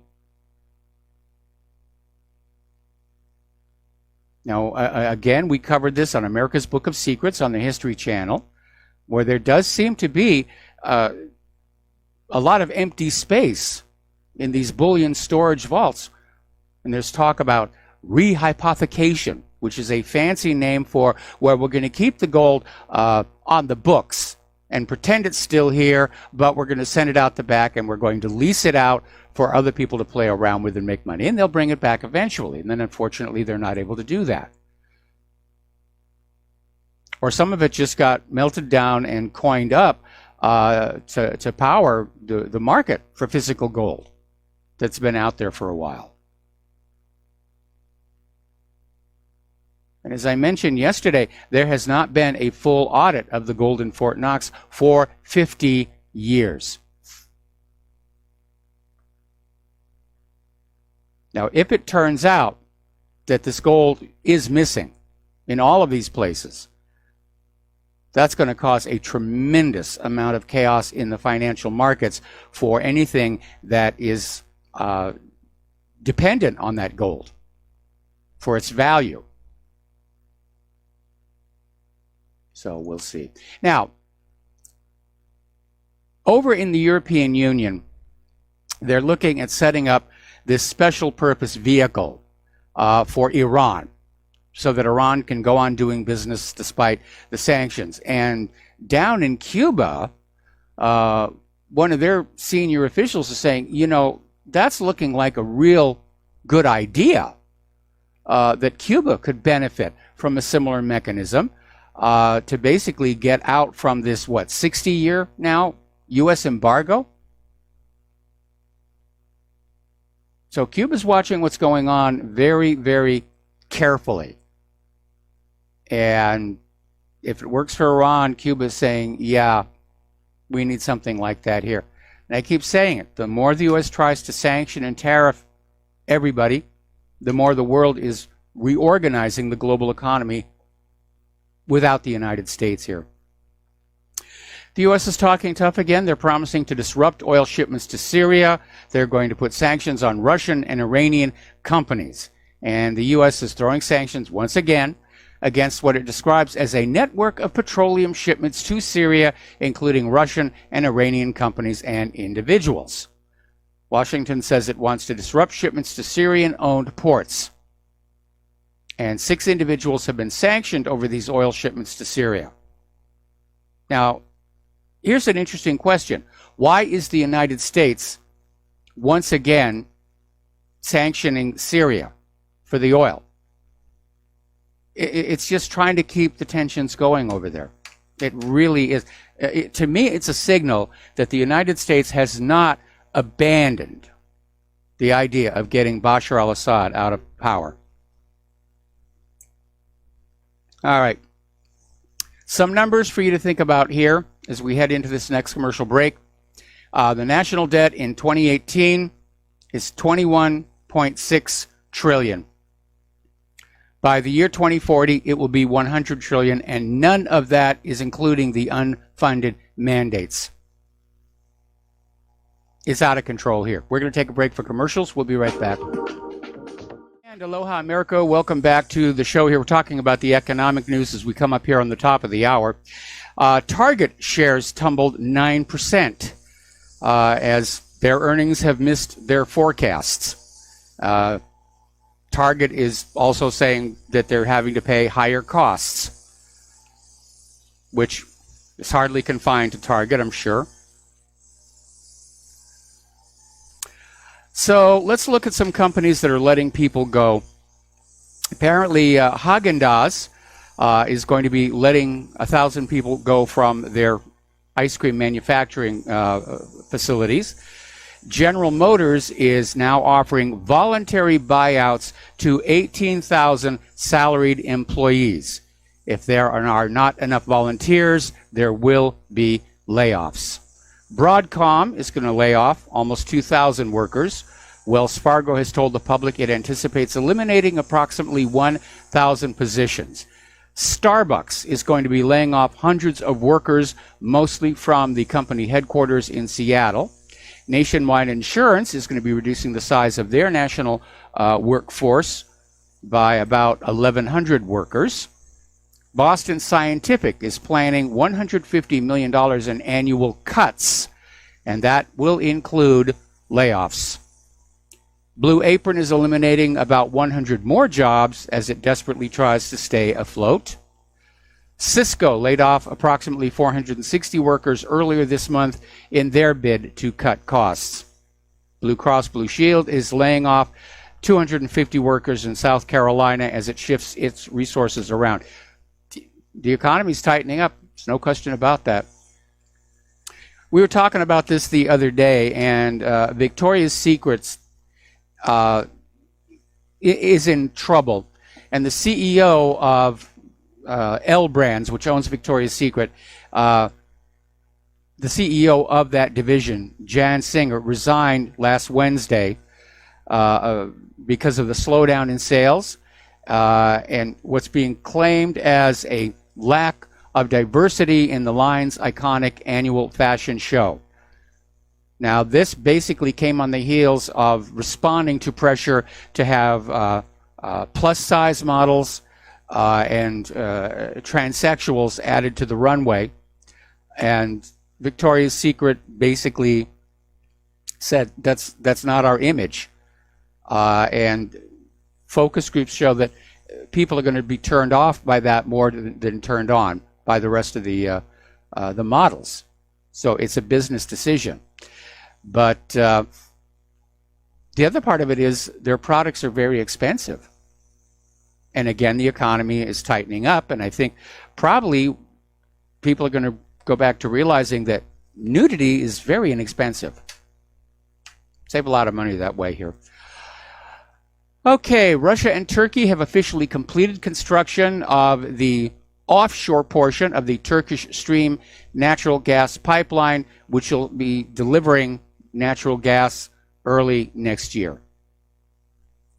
And over in Great Britain, they're going to have to raise the age for pensions up again because of their deteriorating economy. People are going to have to work into their 70s. All right, we're going to take a break here for station identification, and we will be right back. And aloha, America. Welcome back to our show, hour number 3 here. And let's talk about immigration. And the top story in that, and I'm just scratching my head about this one. A federal judge in California, had to be California, has issued a temporary restraining order against the Trump administration's new asylum rules. That happened earlier today. Now, back on November 9th, Trump issued an order denying asylum for all foreign nationals who enter the country illegally. You set foot over that border, your application for asylum is null and void. Now, the ACLU challenged that proclamation in court, arguing it violates the Immigration and Nationality Act and the Administrative Procedure Act. And U.S. District Court Judge John Tigar agreed, explaining that Congress extended asylum eligibility to all comers. Okay, we need to go back to Title 8. It says right in there, the president, purely by proclamation, can say, don't let these people in. Is there nobody in Trump's administration who's actually read the U.S. code on this? So the TRO is going to remain in effect until December 19th. Basically, they just opened the gates again. We're going to be flooded with this migrant horde. Trump has failed to do what he said he was going to do. And yes, he's got the courts working against him. He's got the ACLU working against him. But when this whole migrant horde business started up, I said this was going to be a watershed for Trump. That if he did not succeed in stopping this migrant horde from getting into our country, it was going to be the end of his ambitions for 2020. Surprisingly, the people of Mexico are proving to be much more effective against the migrant caravan. And down there, they're even making a party out of it. The Tijuana first, and they're protesting the illegal invasion of the migrant caravan. Tijuana's mayor was spotted in public wearing a Make Tijuana Great Again hat, obviously modeled after Donald Trump. And there have been some scuffles, but mostly it's just a big, big protest saying the migrants need to go back to Central America. The Mexicans don't want them any more than the Republicans do. Certainly the Democrats want them all. The Democrats want anybody they can get to vote for them. But apparently ABC and NBC were down there taking video and basically ignoring the fact that the people of Mexico are not happy about this. Maybe they're concerned that the Central Americans are cutting in on their action. You know, if anybody's going to sneak into the United States, it's going to be us Mexicans. The rest of you get out of here. But it is a mess. And there are already 3,000 of these migrants in Tijuana who want asylum in the United States of America. Now, the feds have halted the San Diego port of entry. As the migrant caravan nears, drivers are stuck for hours. It's a huge, huge mess. Now, you've probably seen this footage on TV showing the migrants just crawling over the fence. Well, it turns out that's old footage. Maybe it was just in a library or an archive someplace. But the reality is apparently that whole section of fence is now covered with razor wire. So we'll see what's going to happen there. But yeah, this is nasty.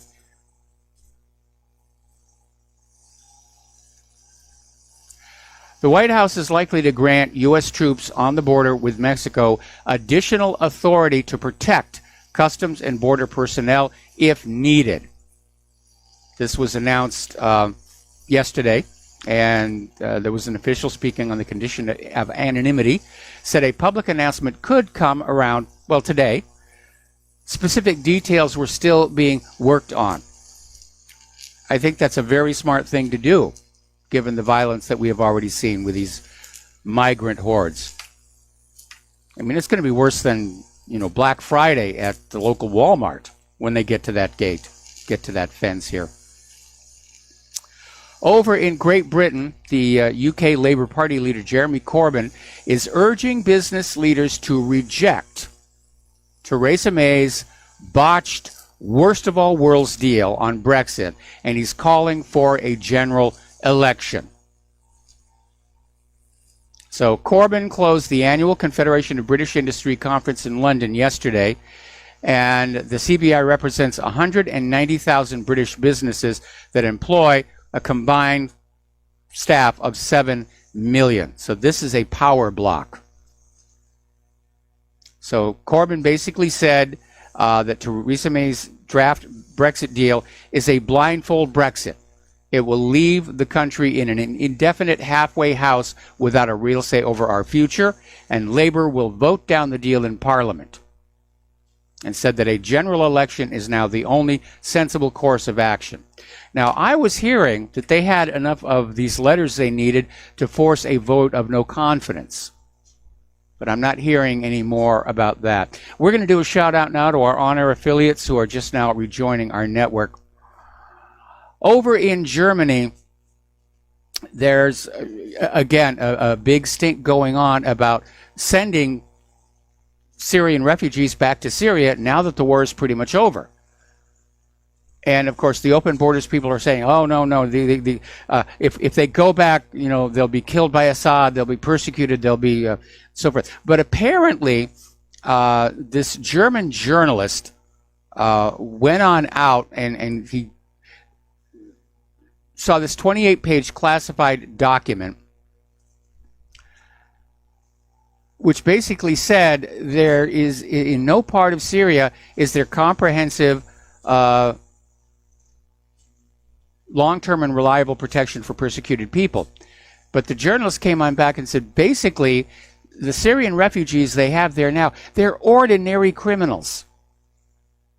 And that's been another big problem with all of this refugee nonsense all over Europe.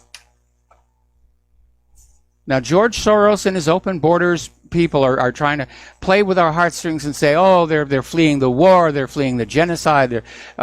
No, they're economic migrants. They want to go where the money is and have a really good job. And again, a lot of them are criminals fleeing prosecution, and a lot of them are carrying contagious diseases. So. Alrighty, getting back to the California fires, they're still trying to figure out how many people are still missing, let alone dead here. And the fires are still burning, but they are getting close to containment.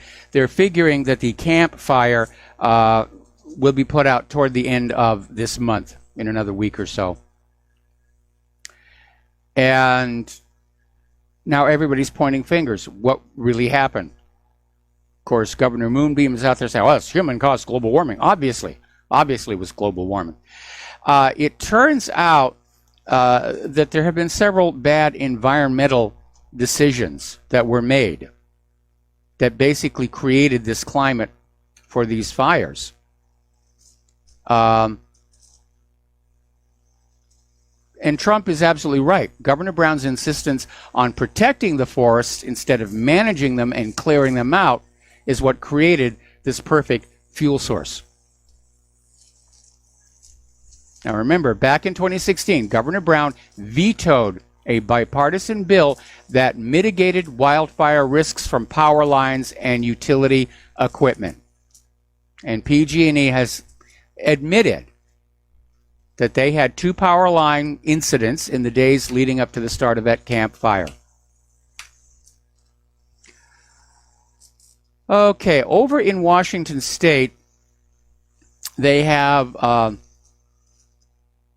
Police Department Chief Lauren Culp, and he wants to create a sanctuary city for firearms. Going to put back the liberals' mechanism on them. Oh, it's a sanctuary city. We don't like the law. We're going to have a sanctuary for it.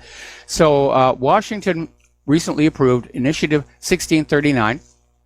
It prevents individuals under the age of 21 from buying semi-automatic weapons. The law also creates the potential for someone to be criminally prosecuted if he or she stores a gun where a prohibited person can gain access to it.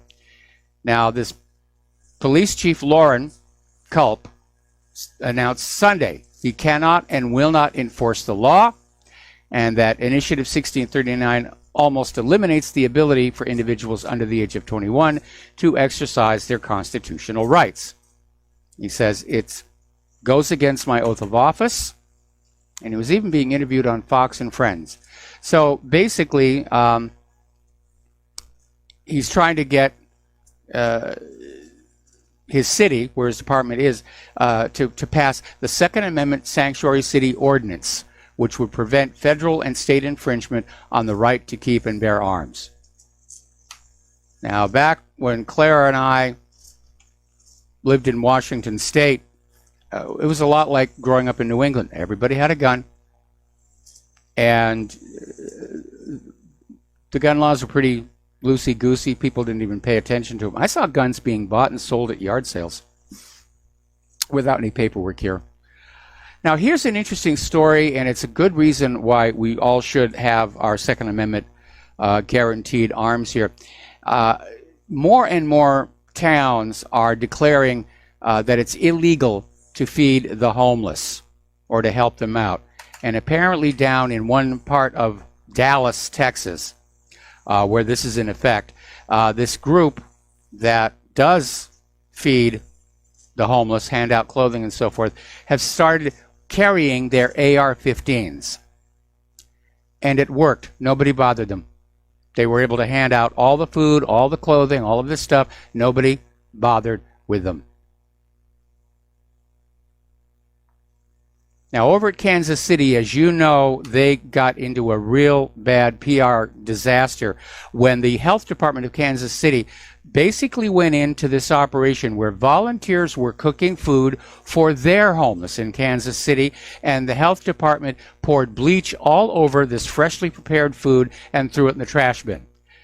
And their excuse was they couldn't guarantee that this food was safe for human consumption. They wanted to protect the homeless and hungry from listeria and salmonella and all the rest of it.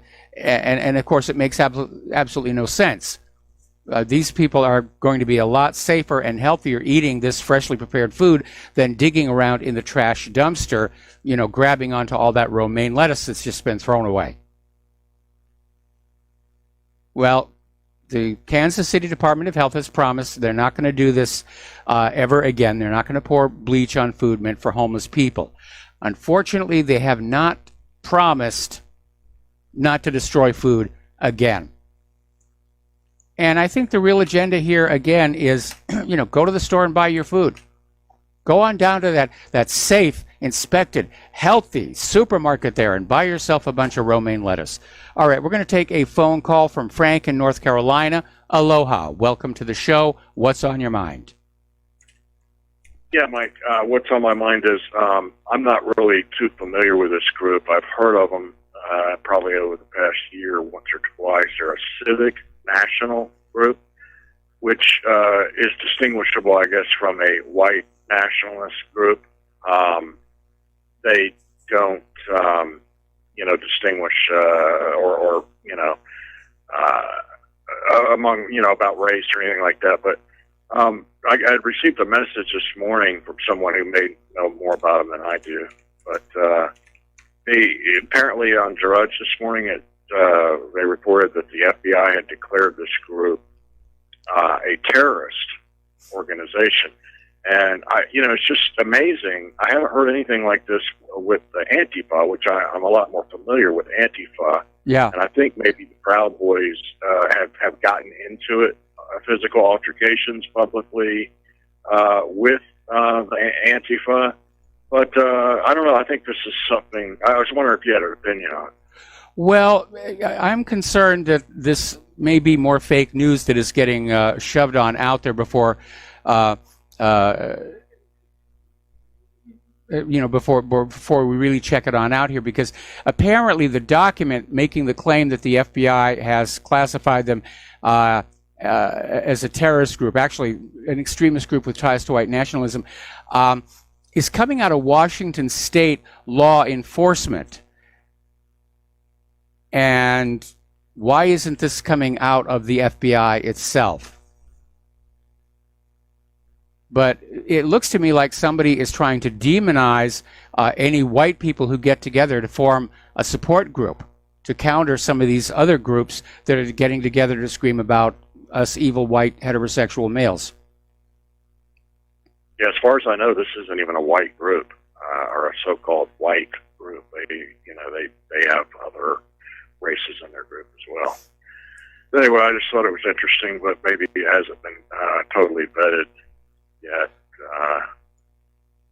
Yeah, I mean, Gavin McInnes on his radio show was saying he can't find any attribution to the story. Okay, thank you. All right, thanks an awful lot here. All right, getting back to education and political correctness, and you're going to love this next one. It is a doozy. Apparently, over in Great Britain, university lecturers are being told not to use capital letters because they frighten the students. And staff at Trinity School of Journalism have been told to write in a helpful, warm tone. avoiding officious language and negative instructions. And critics are saying it's more academic mollycoddling of the snowflake generation. But apparently there's this list of do's and don'ts, with do and don't being words that are now frowned upon.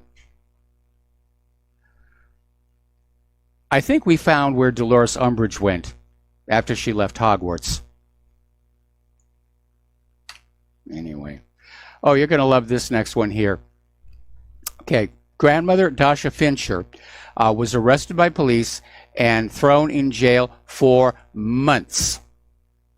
She didn't do anything wrong.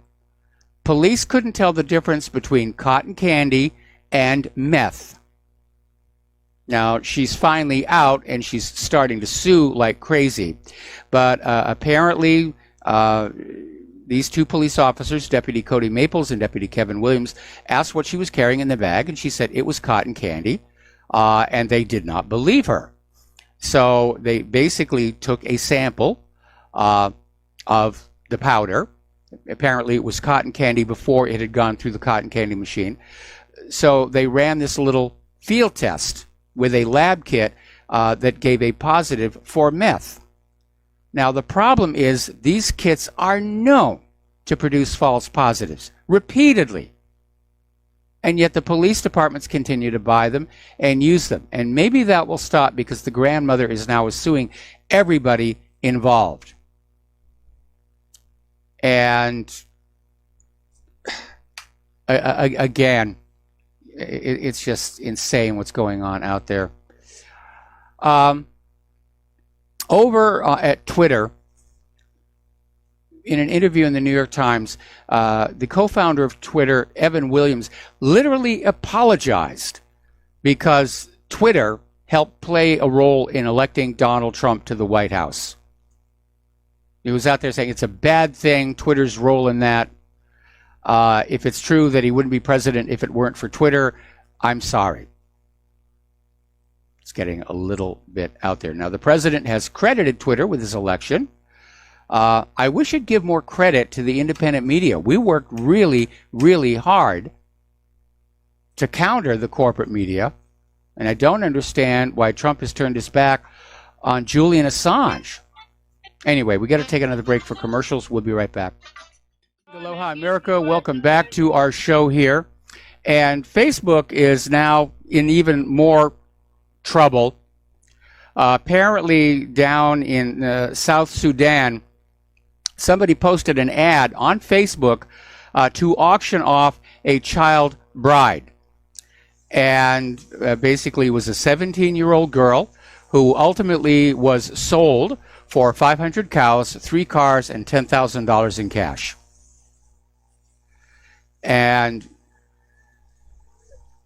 yeah, it's another black eye for Facebook.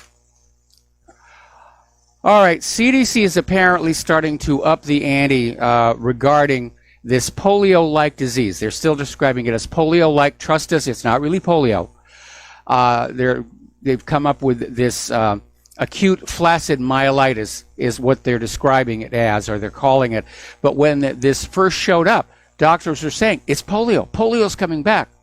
And the CDC said, no, this is something different. Trust us on this. But apparently, more cases are emerging. And the CDC is scrambling to identify the cause. And if it does turn out to be a problem with the polio vaccine, they're going to be struggling to bury it again, find another scapegoat. You know, it's the Zika mosquitoes. That's what's doing it. So it's a real shame here. All right, here's an article. This came out of John Rappaport. He writes a lot of really good stuff. And it's addressed to science bloggers living with mommy. And it's aimed basically at people who will see what's in the corporate media and think that's the real world. And it really isn't. Back in 2015, Richard Horton, who was the editor-in-chief of The Lancet, which is a highly respected medical journal, basically said the case against science is straightforward. Much of the scientific literature, perhaps half, may simply be untrue. Afflicted by studies with small sample sizes, tiny effects, invalid exploratory analysis, and flagrant conflicts of interest, together with an obsession for pursuing fashionable trends of dubious importance, science has taken a turn toward darkness. The apparent endemicity of bad research behavior is alarming. In their quest for telling a compelling story, scientists too often sculpt data to fit their preferred theory of the world, or they retrofit hypotheses to fit their data. Journal editors deserve their fair share of criticism too. We aid and abet the worst behaviors. Our acquiescence to the impact factor fuels an unhealthy competition to win a place in a select few journals. Our love of significance pollutes the literature with many of a statistical fairy tale. Journals are not the only miscreants. Universities are in a perpetual struggle for money and talent, to which I would also add media attention. Now, there's a lot more examples that are given here, but the basis of it is that much of what we are being told is science, like what this polio-like illness is driven by economics, politics, bad data, ambition. Anyway, we're going to grab a phone call from Brian in Kentucky. Aloha, Brian. Welcome to the show. What's on your mind? Well, how's it going, Mike? Going fine.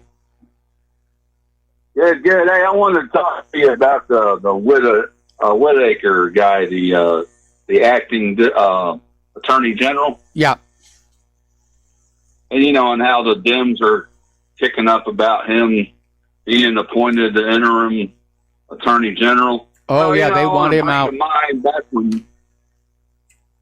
when Bill Clinton first became president, he fired every single district attorney, federal district attorney US in the United States. He fired all the U.S. attorneys. That's right. Back in when he first became president, and nobody's saying anything about that. It's funny how there's one set of rules for the Democrats, and there's a second set of rules for Republicans, or independents even. I mean, right down the middle. We just, I feel like we just being raped, and we're like the silent person that don't get to say anything, about the whole situation. So I just would like to know what they're going to do when hopefully Trump. I'm not so sure it's going to happen. I'm keeping my fingers crossed, but I'm hoping there's some indictments coming around the corner after Whitaker is approved as the attorney general. I'm not so sure about the odds of that one happening, though. There's going to be a fight for it. I mean, first of all, Trump hasn't indicated that he wants Whitaker to stay on as the permanent attorney general. He's still making up that list. But it's very obvious the deep state is absolutely terrified of Whitaker. They want him out of there. Anyway, listen, Brian, we're going to let you go. Thanks an awful lot for the phone call, and we'll be back after these words from our sponsors. And aloha, America. Welcome back to the show here. And getting on back to this article, basically pointing out that much of what is presented as scientific literature isn't. And it's basically a collection of quotes from people who are well respected.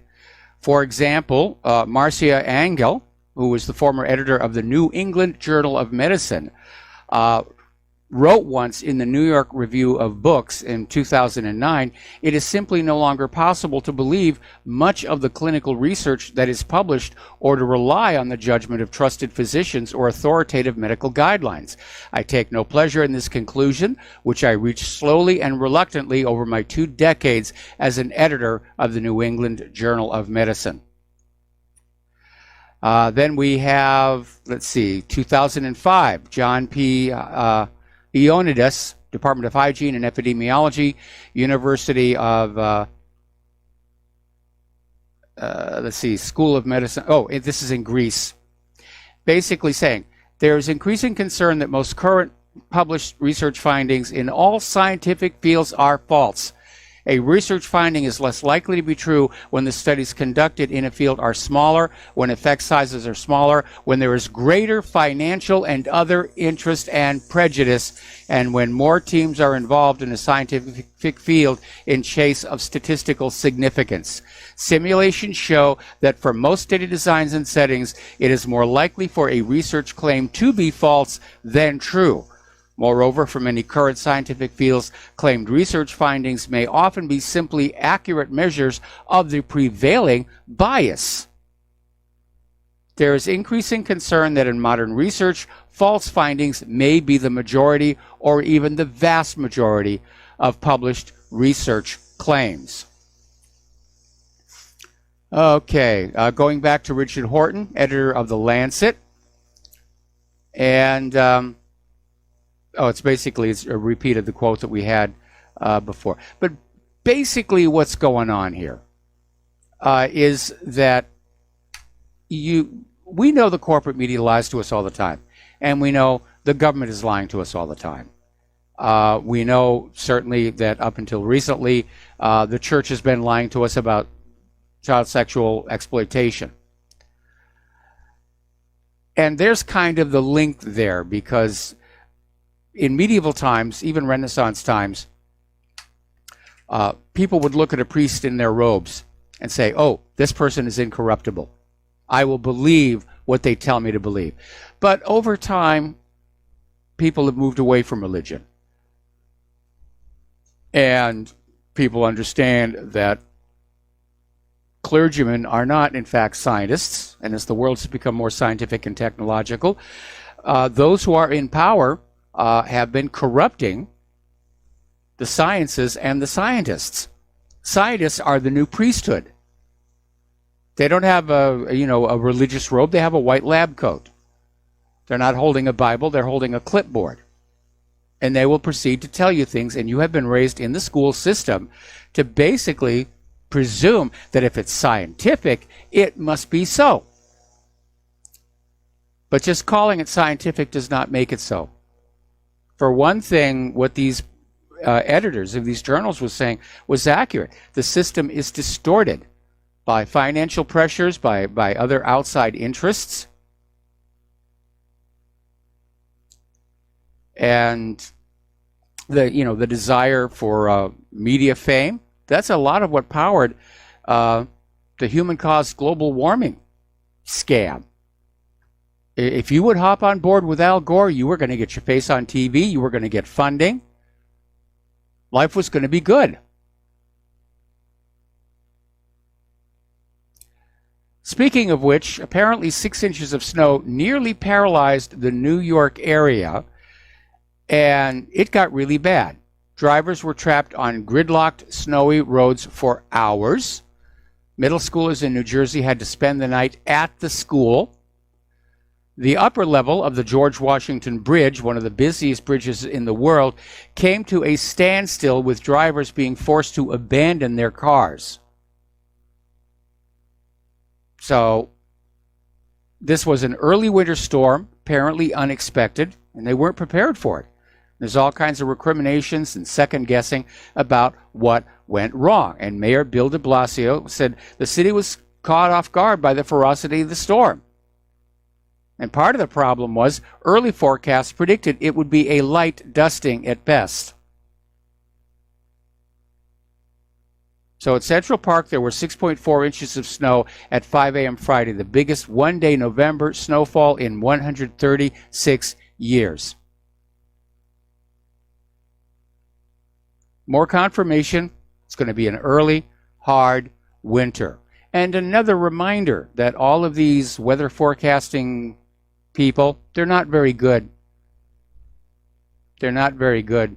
I mean, I'll look at the Weather Channel app here in Hawaii, and it's maybe good for a few hours into the future, but it'll say, oh, we're going to have thunder showers this evening. They never show up. Or it's going to be clear tonight, and then we get the rain. I think part of the problem with the Weather Channel app is they've tied it up with Watson. which is IBM's artificial intelligence system. And I've raised this issue before. How do you know that what an AI is learning is correct? There's no AI teacher looking over the AI's shoulder and saying, you know, you get a B or a B plus on the work you just did. And there have been some experiments with AIs where they just go wacky. Anyway, getting on back to human-caused global warming. Apparently, geologists have discovered that they can track Earth's climate from the geological history. And apparently, they are seeing there is a 400-year cycle in the sun. And it, too, is hitting a low point. This is going to be a grand solar minimum, and it's going to be a rough one. It will affect crop production, the economy, and everyone on the planet. And it's going to last from basically now until, according to the geologist, David Devine, 2023. So, despite the massive fires that just hit California, wildfires overall are at a global low point. So, climate's what we expect and weather is what we get. Okay. Right now, you see the gun grabbers screaming about guns. Guns are killing people. Guns are killing people. Well, so are doctors. In fact, right now, statistics from the National Institutes of Health are showing that more than 72,000 people died from drug overdoses during 2017. We're talking prescribed, supposedly medically supervised drugs. 49,000 of those people were said to have died as a result of opioid abuse. Ever since the U.S. went into Afghanistan, the opium has just been pouring into this country, both legitimately and street. And the opioid pain reliever is one of Big Pharma's most profitable cash cows. They're actually incentivizing doctors to write the prescriptions. In fact, we had a story, I think it was about a year ago, where two executives at a pharmaceutical company were actually charged for bribing doctors to write prescriptions for opioid painkillers to get the patients addicted and hooked. It's hard to see a moral difference between these pharma executives and the street dealer down on the corner. But so in 2017, 49,000 people died of legitimate prescribed opioid abuse. In the same period of time, there were 15,000 fatal shootings, 17,000 homicides overall, and almost 45,000 suicides. We were talking about that yesterday, how the suicide rate has been going up. So basically, in the short version, Big Pharma's dangerous drugs are actually killing more people than guns or automobile accidents. So you think about that one for a while. Okay, we're going to take a phone call. Dustin from New Jersey. Welcome back to the show. I needed a call right now. What's on your mind? Mike, I've been listening, I've been calling in since, God bless his soul, John from Barbados. Because we love John from Barbados. And that caller from Colorado, Mike, saying like, when are you going to, say to pull the money, pull the money out of the bank. Mike's never said that. You say just make sure you have enough money to pay your bills, and that's it. The rest of your money should not be in the bank. It should be in your pocket or in gold and silver, because that is protection from what's coming. And that gentleman, NPR, you're listening to NPR? Come on now, man. National Public Radio, go to the library or go to Barnes & Nobles and pick up the Great Reformation by David Stockman, The Corruption of Capitalism. I mean, there's a lot of books out there that is telling you what's coming. Yes. The future is the past. You know what I mean, Mike? Yep. And you have people calling in just about when the indictments come. People, the indictments are not coming. There's no help coming. You are the help. Mike is the help. Yep. You know, by getting information. You know what I mean? Information's out there. Not listening to NPR or MSNBC, CNN, or Fox News. You guys got to do your own research. And sure, it might take a little while because it's a lot easier listening to somebody from NPR, I guess.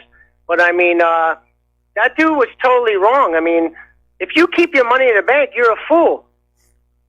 Just pay your bills with the money in the bank. Yeah, pay your bills with the money, and you're not going to get that much of a return on your savings account right now. In fact, if you have your money in a savings account at the bank and you take into account the rate of inflation, you're actually losing purchasing power. And if you're not going to gain purchasing power, again, wouldn't it be safer to have it under your control at home? Because we have seen laws that are being passed. If the banks get into trouble again, and they will when the crash comes, they are now legally allowed to basically grab your money, because bank customers have been redefined from being bank customers to being unsecured investors in the bank. And that basically means that, the banks can lose your money. There's no protection for that. Creditor, Mike. Huh? Unsecured creditor is different than regular creditor. If you're a secured creditor, you get the money first, which is the most important group of people. You'll get yours last if it's pennies on the dollar. If it's even that. If it's even that. Yeah. And oh, sorry. I was going to say the banks are even allowed to go into your safety deposit box for any items of value to keep themselves afloat. It's going to happen. And it would be the first time. Don't forget Roosevelt's gold grab. So Venezuela's. or Venezuela's. And again, calling for a mass run on the bank is illegal. It's a criminal act here. And I think this Mike in Colorado, if he doesn't know that it's a crime, he needs to, because he can get into trouble calling for that. Because, I've been listening to you for a while, and you said, the money you pay your bills with, the rest put in a mayonnaise jar and put it in behind your house on the pineapple plant. You always say that. Yep. So you never called for a bank run. Nope. You never said that. So I don't know what he was talking about. All right, Mike, have a good rest of the show. All right, thanks an awful lot. We're going to switch over to Brian in Arkansas. Aloha, welcome to the show. What's on your mind? I'm sorry, I'm in Alaska. Brian, are you there? I do not hear Brian. Okay. Don't suppose a polar bear got him. All right, well, we'll wait and see if Brian comes on back here. And again, looking through the headlines here, over at Toys R Us, as you know, they shut down. They closed down. The Toys R Us workers finally got their final severance pay, $660 each. And again, another iconic company. Another iconic company just gone. We're heading into the holiday shopping season, and there are a number of other iconic retailers who are hanging by a thread. And I would imagine come January, we're going to say goodbye to a few other household names. Over at Sears, I think I mentioned this before, their unsecured creditors are trying to get the bankruptcy court to order an immediate liquidation before Sears runs out of all of its money. They want settlement now. So there's no question that this economy is in serious trouble. And anybody who's telling you it's great, whether it's the corporate media or the government itself, they're fibbing. They're fibbing to you. We're in serious trouble. And unfortunately, historically, there is a link between hard economic times in this country and getting involved in a global war. Because they've done it twice before. Crash of, I think it was 1907, World War I. Crash of 1929, World War II. Crash of 2008, And here we are. And I honestly think we're going to lose this one. All righty. So, we already talked about the child bride. Apparently, out in California, we were talking about how Jerry Brown had vetoed that bill calling for additional safety measures on power stations to basically make them safer and less likely to cause a wildfire. And apparently, according to the Washington Free Beacon, now there are some people in California who are kicking up a fuss about that and saying maybe Governor Brown ought to be convinced to step down over that. So we'll see what's going to happen there. President Trump submitted answers to Mueller's questions. We already did that one. We're going to take a break for commercials, and we'll be back with the last segment of our program after these few words. And aloha America, welcome back to our show here, last segment of our program today here. Now, as you know, yesterday morning there was a tragic shooting at Mercy Hospital in Chicago, and it was getting all kinds of coverage all day long, and the media kept saying, white male shooter, white male shooter. It was almost like a tape recorder, white male shooter. Then all of a sudden, did you notice how the story went away? I mean, you can still find it at various news websites, but certainly not on the TV news here, because the shooter's name was Juan Lopez, which means he wasn't white, and of course that would have a negative impact on this open border agenda. So it just all kind of faded away, and they're saying that even though he shot himself, he was actually himself killed by a police bullet. Not that I really think it makes that much of a difference here. Tom Fitton is out there with a new videotape from Judicial Watch, and he's saying it is just outrageous that the Department of Justice and the State Department continue to protect Hillary Clinton. Well, Tom, I share your outrage, but what you don't understand is the Department of Justice and the State Department are protecting themselves. All of the people who are around Hillary Clinton protecting her, they're not doing it because they like Hillary Clinton. Probably most of them just hate her and wish she would disappear in a puff of smoke.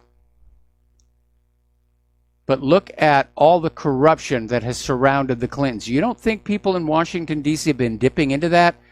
That they didn't have a hand in that Clinton Foundation? That they weren't part and parcel of all of that CIA drug running? Or the selling of secrets to other countries? They're all dirty. And that's why they're protecting each other. Remember when we pointed out how James Comey and Loretta Lynch both had ties going back to HSBC when it was caught laundering drug money. So, Tom, it's not just Hillary Clinton. There's a lot behind there. And it does need to be dug on out because it's just going to grow. You know, corruption's like a cancer. The more it eats, the more it wants to eat, the more it feeds, until it strangles the rest of the nation. Corruption had a lot to do with the bringing down of ancient Rome, had a lot to do with the bringing down of the Soviet Union, had a lot to do with the fall of the French kings. That's why our founding fathers, when they set up this country, they tried to set up a system that would limit how quickly corruption could take hold. And they did a pretty good job of it when you consider how long it's taken for things to get this out of control. But that's what they wanted. And even Thomas Jefferson himself wrote that he didn't expect the government he'd invented to last more than 100 years. That it would become so corrupt it would have to be brought down and replaced with something new. Okay, there's the music. Time for me to get on out of here and get some stuff done with the rest of the day. Please stay tuned for John Stenmiller. I'm sure he's got lots of interesting information to share with you. And please donate to RBN.